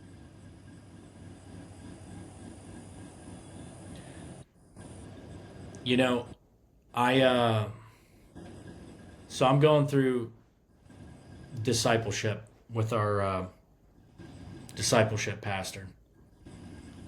He's a good man. Um, he's a Marine as well. And one of the things that we were talking about last week was there are a couple people in my life that I've had a really hard time forgiving. Mm-hmm. Um, and initially, everybody always said, oh, when you forgive somebody, you're finally set free. And I never really understood what that meant in its totality. But what I did kind of learn, which was painful for me to learn, I didn't learn it easy. It wasn't just like, oh, a quick download. Hey, I'm glad I learned that. You know what I mean? It was not. Mm-hmm. It was like low crawl over gravel, skull drag, painful. You're going to learn this and you're going to learn it the hard way because the painful way is going to stick. And Right. essentially, what I learned was the the worse somebody hurts you, the more, and this is going to sound like no duh until I kind of explain it. The worse somebody hurts you, the more you have to forgive them. Oh, yeah. Oh, Here's what I yeah. mean by that. What I mean by that is I don't mean more in the way as in obviously it's a bigger forgiveness. Obviously that's true. But what I mean is that there are two people in my recent memory that they did a number on me. Mm-hmm. They did a number on me, and I trusted them. I trusted them. I looked up to them. They knew, personal stuff about me. They knew me. They saw me in very vulnerable moments, sides of me that I don't show to anybody. You Mm-hmm. know, and betrayal, betrayal, and um, I'm sure you know exactly what that feels like. You know, um, and after everything was said and done, you know, I was already saved at that point. Like I knew I had to forgive them, and it kind of happened in two stages. What really kind of gut punched me is a buddy of mine. He was actually one of the guests that I had on my previous episodes. Christopher Whitehouse. He's the guy who's Air Force. He's a single dad.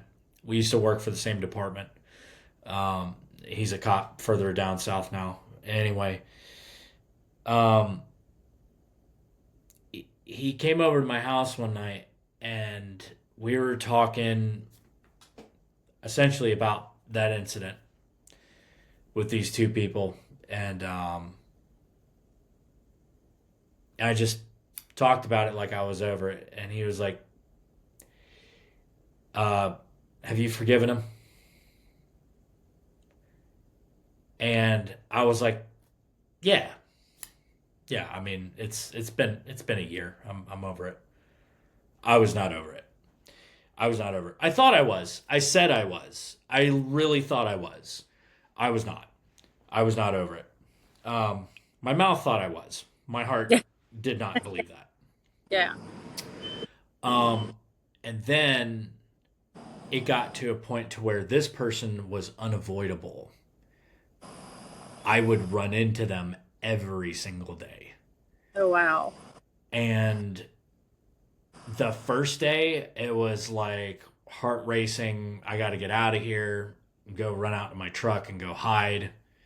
I got to go anywhere other than where I got to go, right? And it got to the point to where I had to go up and I had to say something to him, talk to him. That was hard. That was a whole thing in and of itself. But what got me around to it was I had to forgive them over and over and over and over and over again. It wasn't like a one time hominis dominus, I said the magic words, I forgive you, and it's done. It wasn't like that. It Yeah. wasn't like that. It was, and it hurt too, man. It was like I felt it in my chest, man. All right, so we're back, guys. Sorry, we lost a little bit of signal, but we got it back. We got it back. Um, but anyway, the last thing that I was gonna say is that what really kind of put the pin on learning forgiveness was, you ever heard Mark Driscoll? Sounds familiar. So anyway, he, if you're a Marine, you'd probably like him. You know what I mean? He's very direct. He's very like, he speaks your language, Okay. right? Roger. Speaks my language, and there's some people that want to give you a 2 hour TED talk. I can't do that, right? There's other people that they just want to flex on how many 3 and 4 and 5 syllable words they know, and flash all their degrees around. I don't really care for that much either. This guy is like sometimes not very gentle, but just in Marine Corps fashion, he is like to the point, right? Yeah. What he said was really what kind of was the last nail in the coffin whenever it came to forgiveness. And he said, do you know when you've truly forgiven someone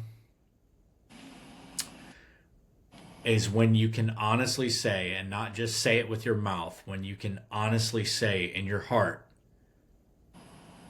that you wish well for that person. Yeah.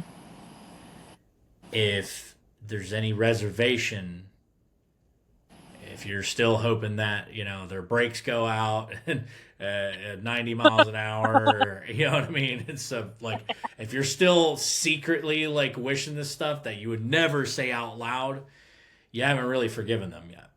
Yeah. That It's makes only sense. when you can honestly say that you wish well for them, and if they haven't come to saving faith in Christ, that you do eventually hope that they hear the gospel and that it takes root and that they know and accept them, and then and that they come to repentance and they come to faith in Christ.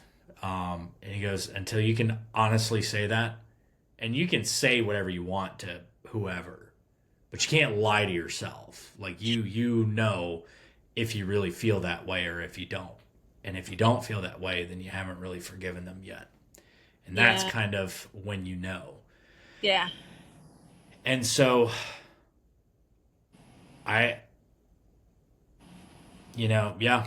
I mean, I saw the video that you did this morning, or that you released this morning. So forgiveness is hard, but it is necessary.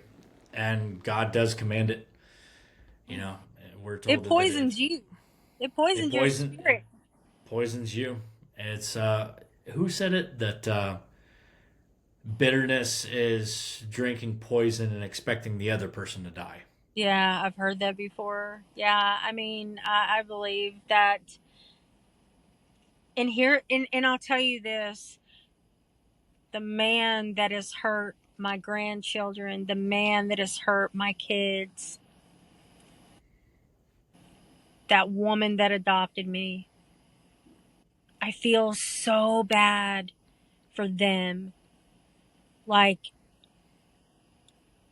they had the ability to do so much good. Like, they could have furthered the kingdom of God, Yeah, and they wasted it. yeah, They wasted it.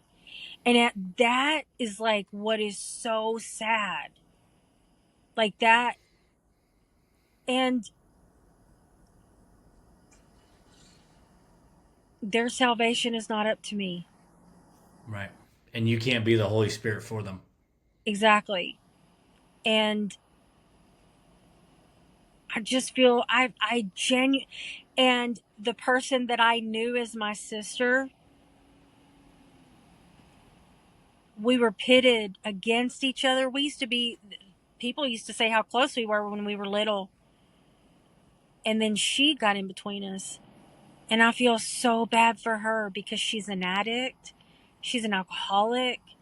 She functions, but she's like her mother. She showed like it's about appearance.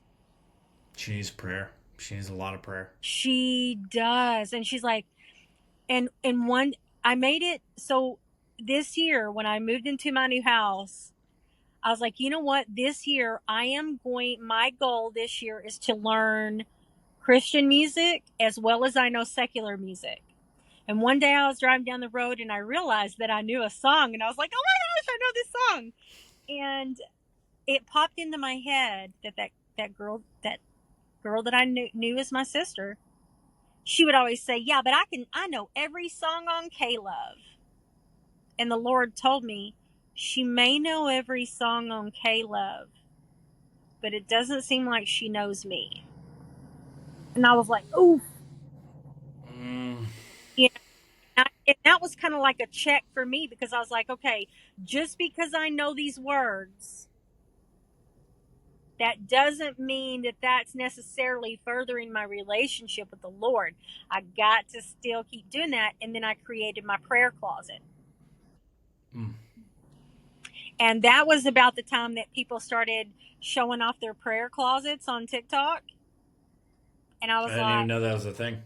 oh, yeah, like really elaborate prayer closets with. I gotta clean my closet. I mean, you walk in my closet, you trip over stuff and fall and break your neck, and it's like Well, mine are mine's squared like away. an anarchy closet. So I have one room that's not squared away. Everything else is. I have one.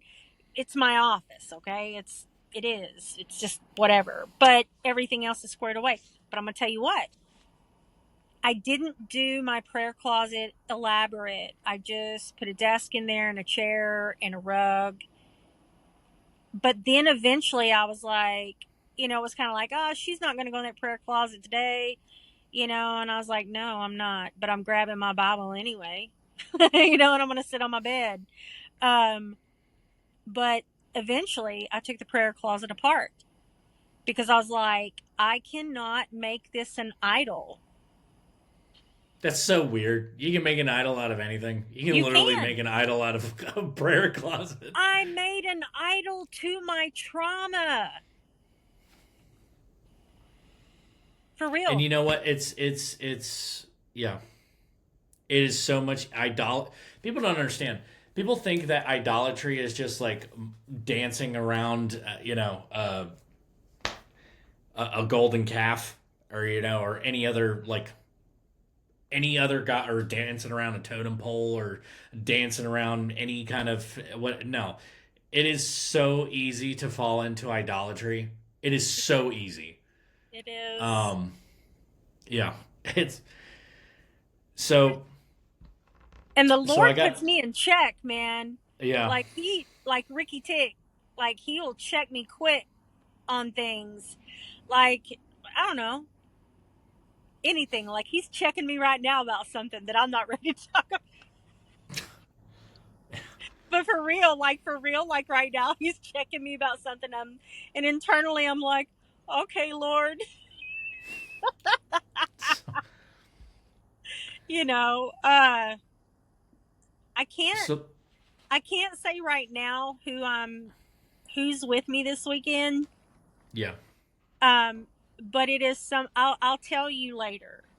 Don't Okay. put this, don't put this part on the podcast, okay? But Well, don't, we'll tell me later. You yeah, tell me I'll later. tell you later. But there's even a situation this weekend where I actually could have like made something, like elevated someone, but I'm like, no, Yeah.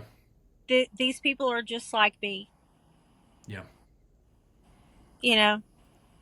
So let me. All right. So let me ask you a couple questions. Um. Send it. So, all right.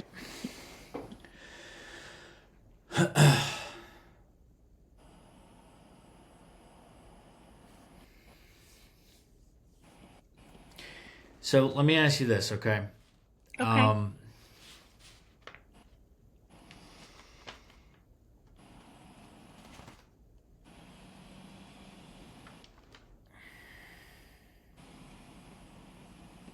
Sorry, You're okay. Take your time. I'm blind as a bat. So You're fine. Take your time. yeah, no, I've asked you all the ones that I've written down. I had another one that I was going to ask you here, but I can It's okay. edit all this downtime out. Okay, yeah, I got it. So so after everything that you shared with me Mm-hmm. and with everyone else on the program, Mm-hmm. if you could give what I call spiritual gold nugget to anyone that is going through abuse, addiction, homelessness, any of this other stuff that you've soldiered on through, okay? Um, or if it's something that, man, if you knew now, if you knew then what you know now, what would it be? What would you tell them? If you could leave something to help one person, what would it be?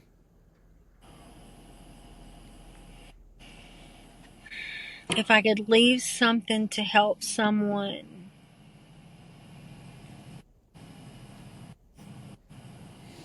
What does Mo say? What does Mo have to say after her entire story?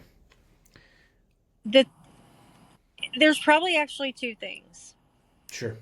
So while we're chasing these things, people, relationships, status, money, house, car, whatever, the Lord is pursuing you. He wants you more. He wants your heart more than you want that next thing that you're working towards. He wants you more. He wants your heart more than you want that promotion.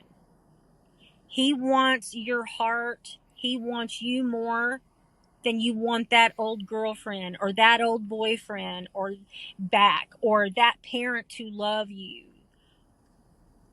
Like he wants you for you. He doesn't, you don't have to have makeup on. You don't got to make six figures. You don't got to have a blue check mark. You don't have to be anything. He loves you. He wants you because he gave it all for you. Just plain and simple. And probably the other thing would be I think it's by, I don't, you know what, I don't know who it was by. I was wanting to say the Skit Guys, but actually, whoever, my daughter showed me this actually, like in 2017. It's that skit where, no, I don't think it was the Skit Guys. I think it was at a church where this girl is going and doing these things, and like the devil is on one side and Jesus is on the other, and the Lord is pulling her, like he's pulling her. He's got her by that arm, I think it is, and these demons and the devil and the world basically has her by the other, and there's this tug of war. And find, like, she's drinking, she's partying, she's doing all these things, but the Lord is there and he's fighting for her. He wants her so much because he loves her. He's battling for her. And then he takes her out of that. He pulls her out of that. Like, that is what he did for me. When I was rebaptized in April of this year, when I went under that water, I went to a Kayla Marie Gabbard revival. When I went under that water, man, I saw myself in that grave. I literally saw myself surrounded by dirt. I was in that grave. But he made me new. He fought for me. He took me out of that. It doesn't mean that things are going to be perfect. It doesn't mean that there's not still going to be trauma. It doesn't mean that things aren't, there aren't going to be trials and tribulations. But man,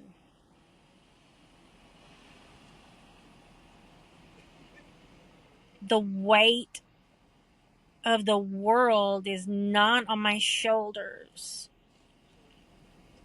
He took all that so that I could continue to work to be the way that he wants me to be, so that he gave me a new heart, man. He'll give you a new heart. It's the bet, like a relationship with the Lord is better than a double lung transplant, okay? Because I'm telling you, it doesn't matter whether my lungs or my heart gives out first in this illness. I get to go be with the Lord, and like how freaking cool is that? Like, So I guess that's would lead me to my next question. yes. So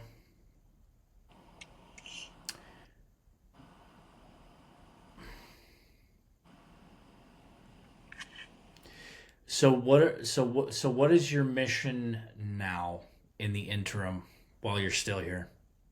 So what I'm doing right now is I am writing curriculum to eventually teach to police departments on how to deal with women veterans who have PTSD and are victims of crime or may be suspected of a crime, on how to properly deal with them and the challenges that we face, because it seems like a lot, and this is not a dig on any particular officer, but it seems like, women veterans are completely overlooked.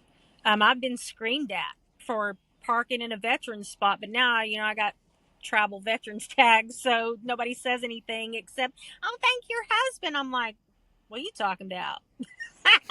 But no, I really want to educate Okay. departments on how to deal with women veterans.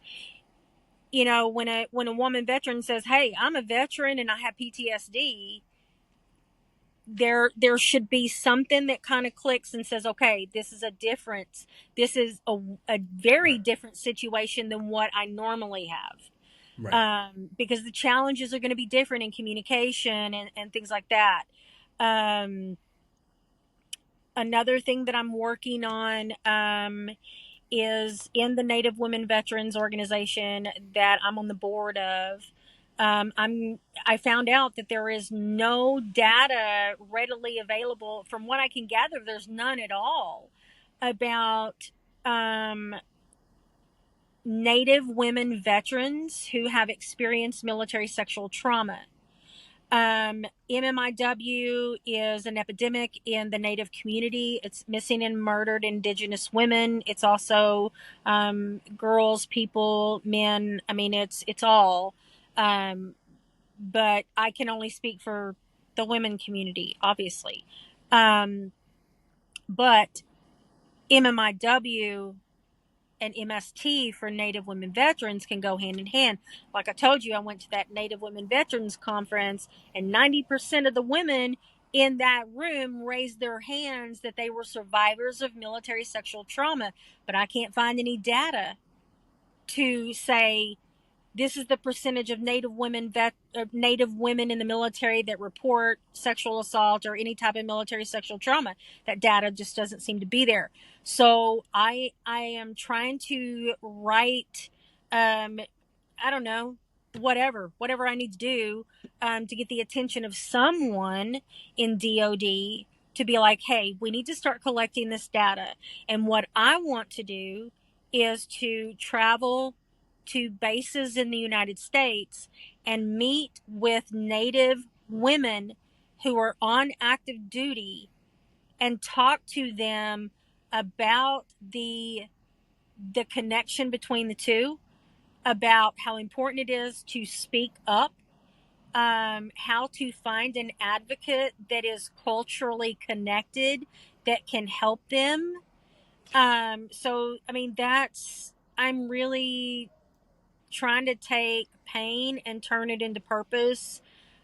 Just like, I told you about the thing with how my adopted mother didn't give me menstrual hygiene products. Yeah. My grandmother did. She got a job at the school and she would keep things in her locker. And when she passed away, I started an organization and I provide no cost menstrual health hygiene items to all 10 and a half counties on my reservation. I hand Wow. deliver them. I put those packs together myself.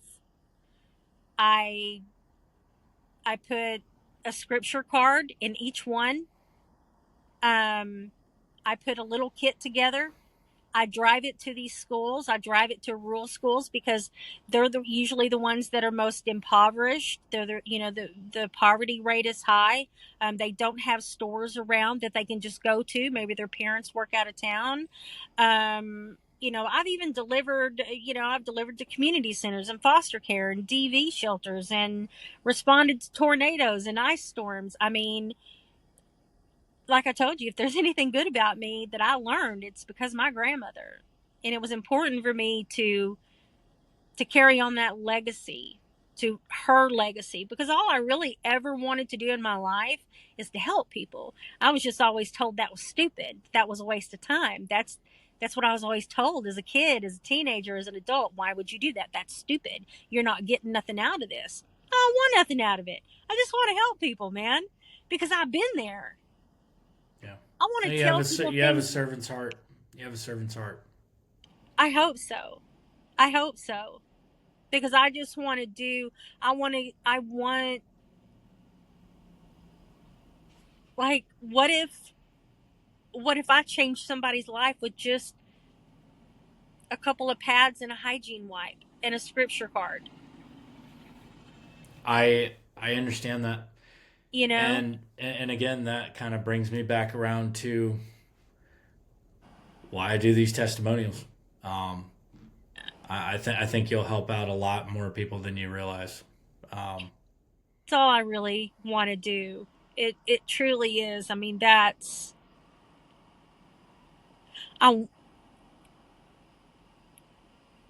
I really just want people to be able to see Jesus in me. And I fall short of that so much. And that hurts me that I fall short. When I respond to something inappropriately, when my trauma takes over, when that spirit of offense gets a hold of me or whatever, like I grieve over that.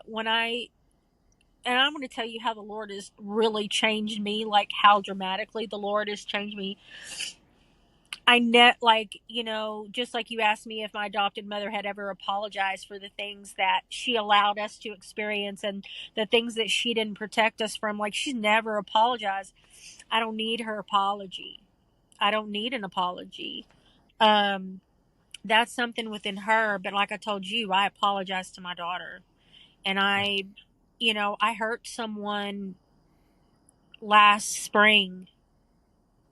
And when I saw them in the fall, I went to them and I was like, I need to talk to you. And I was like, I need to apologize to you. Like, the Lord just, he's just changed. Like, the me now is, I mean, when people say that you are new in Christ, dude, like, for real. Yeah. Like, if you would have seen me 3 years ago, 4 years ago, you're not the person that I am today. Because the Lord has done that much work on my heart, and that just takes me back to heart posture. Like, when people say he changes your heart, like, man, he molds. I mean, he's the potter. He is the Yeah. potter. That's no lie. Like, we really are clay. And if you just, man, you meet Submit. him in the water, you meet him in that water, he makes you new. He makes you new.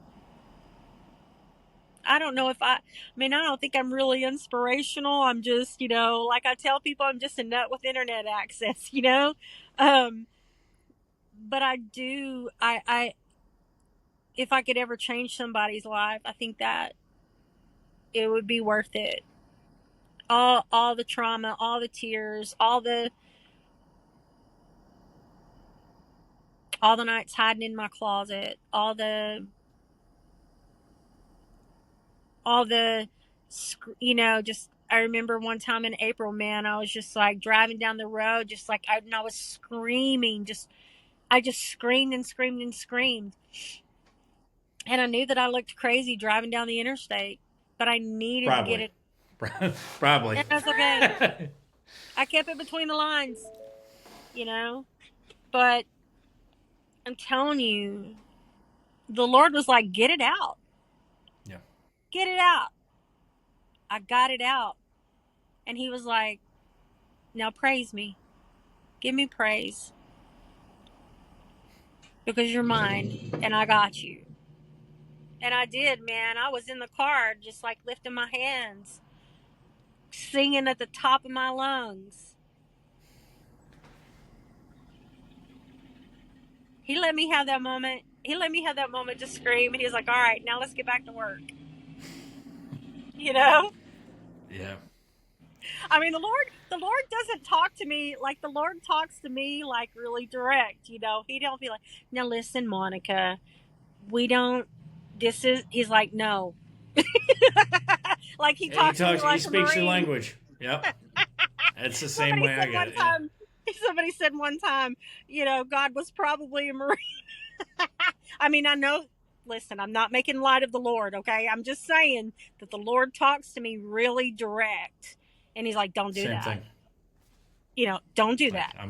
yeah. I Yeah. get spiritual knife hands all the time. Yeah. Oh, So. yes, exactly. Well. No, but I appreciate it, man. Like, I appreciate how the Lord talks to me, and yeah, yeah. But and he's sharpened my discernment. Like, he's given me the gift of discernment, and he'll be like, you don't belong in this situation. Situations that before would have been like taking over my ego and stuff like that. The Lord's like, that ain't you. That ain't you. Yeah. And I'm like, you know what? You're right. This isn't me. See ya. Peace out, Girl Scout. I'm gone. And I leave. I leave the situation. When I start to see old pattern, like he's opened my eyes. When I start to see, and I could say, oh, I've put in the work. I've done all the classes. Yeah, I have. But the Lord put it all together. That wasn't me. That was him. But Right. when I start to see those things now, he's like, you see a pattern? And I'm like, I do. And I start backing out of something because I don't want to cause any chaos. So I just back out of it quietly. And sometimes that's friendships, things that I think are friendships. But I'm like, you know what? If I stay in this friendship, this could lead to something really bad for me. Yeah, it's not gonna end well. And why would I keep going back to the things that broke me now that I know what it is? Yeah. Yep. Well, we're reaching about that time. So listen, guys, go over to Let's Go Mo over on TikTok, and trust me, she's all over the TikTok shop, so you'll see her stuff. Well, I'm But in an agency now, but my at is more with Mo. That's more my with at. Mo. Okay. Yep, more with So go Mo to is my more. at. Yep. Yeah. But anyway, Monica, thank you. Thank you for telling us your story. And it was an absolute pleasure. And hey, listen, everybody else watching the show, this is episode 17. My offer stands. I made a video a while back saying that, I was throwing it out there to veterans, first responders, blue collar workers, and I even extended it. I was like, hey, I want the dregs.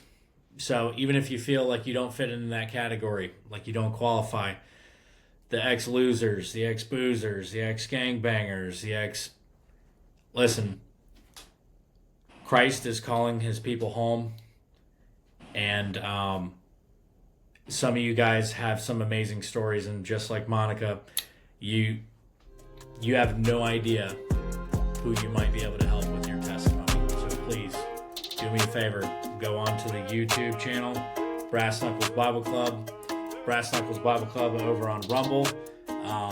I release a day early, and I'll say that again, I release a day early on Rumble. I don't hide my stuff behind a paywall, and there has to be some sort of incentive to go over there, because eventually I'm going to get nuked off of YouTube just like I was off of Facebook and Instagram. It's going to happen eventually. It's just a matter of time. But go over there, make sure you like, comment, share, subscribe, hit the notification bell so that you never miss an episode. And Monica, thanks for talking to me. Yup, okay. Pensa lá, chiquinho.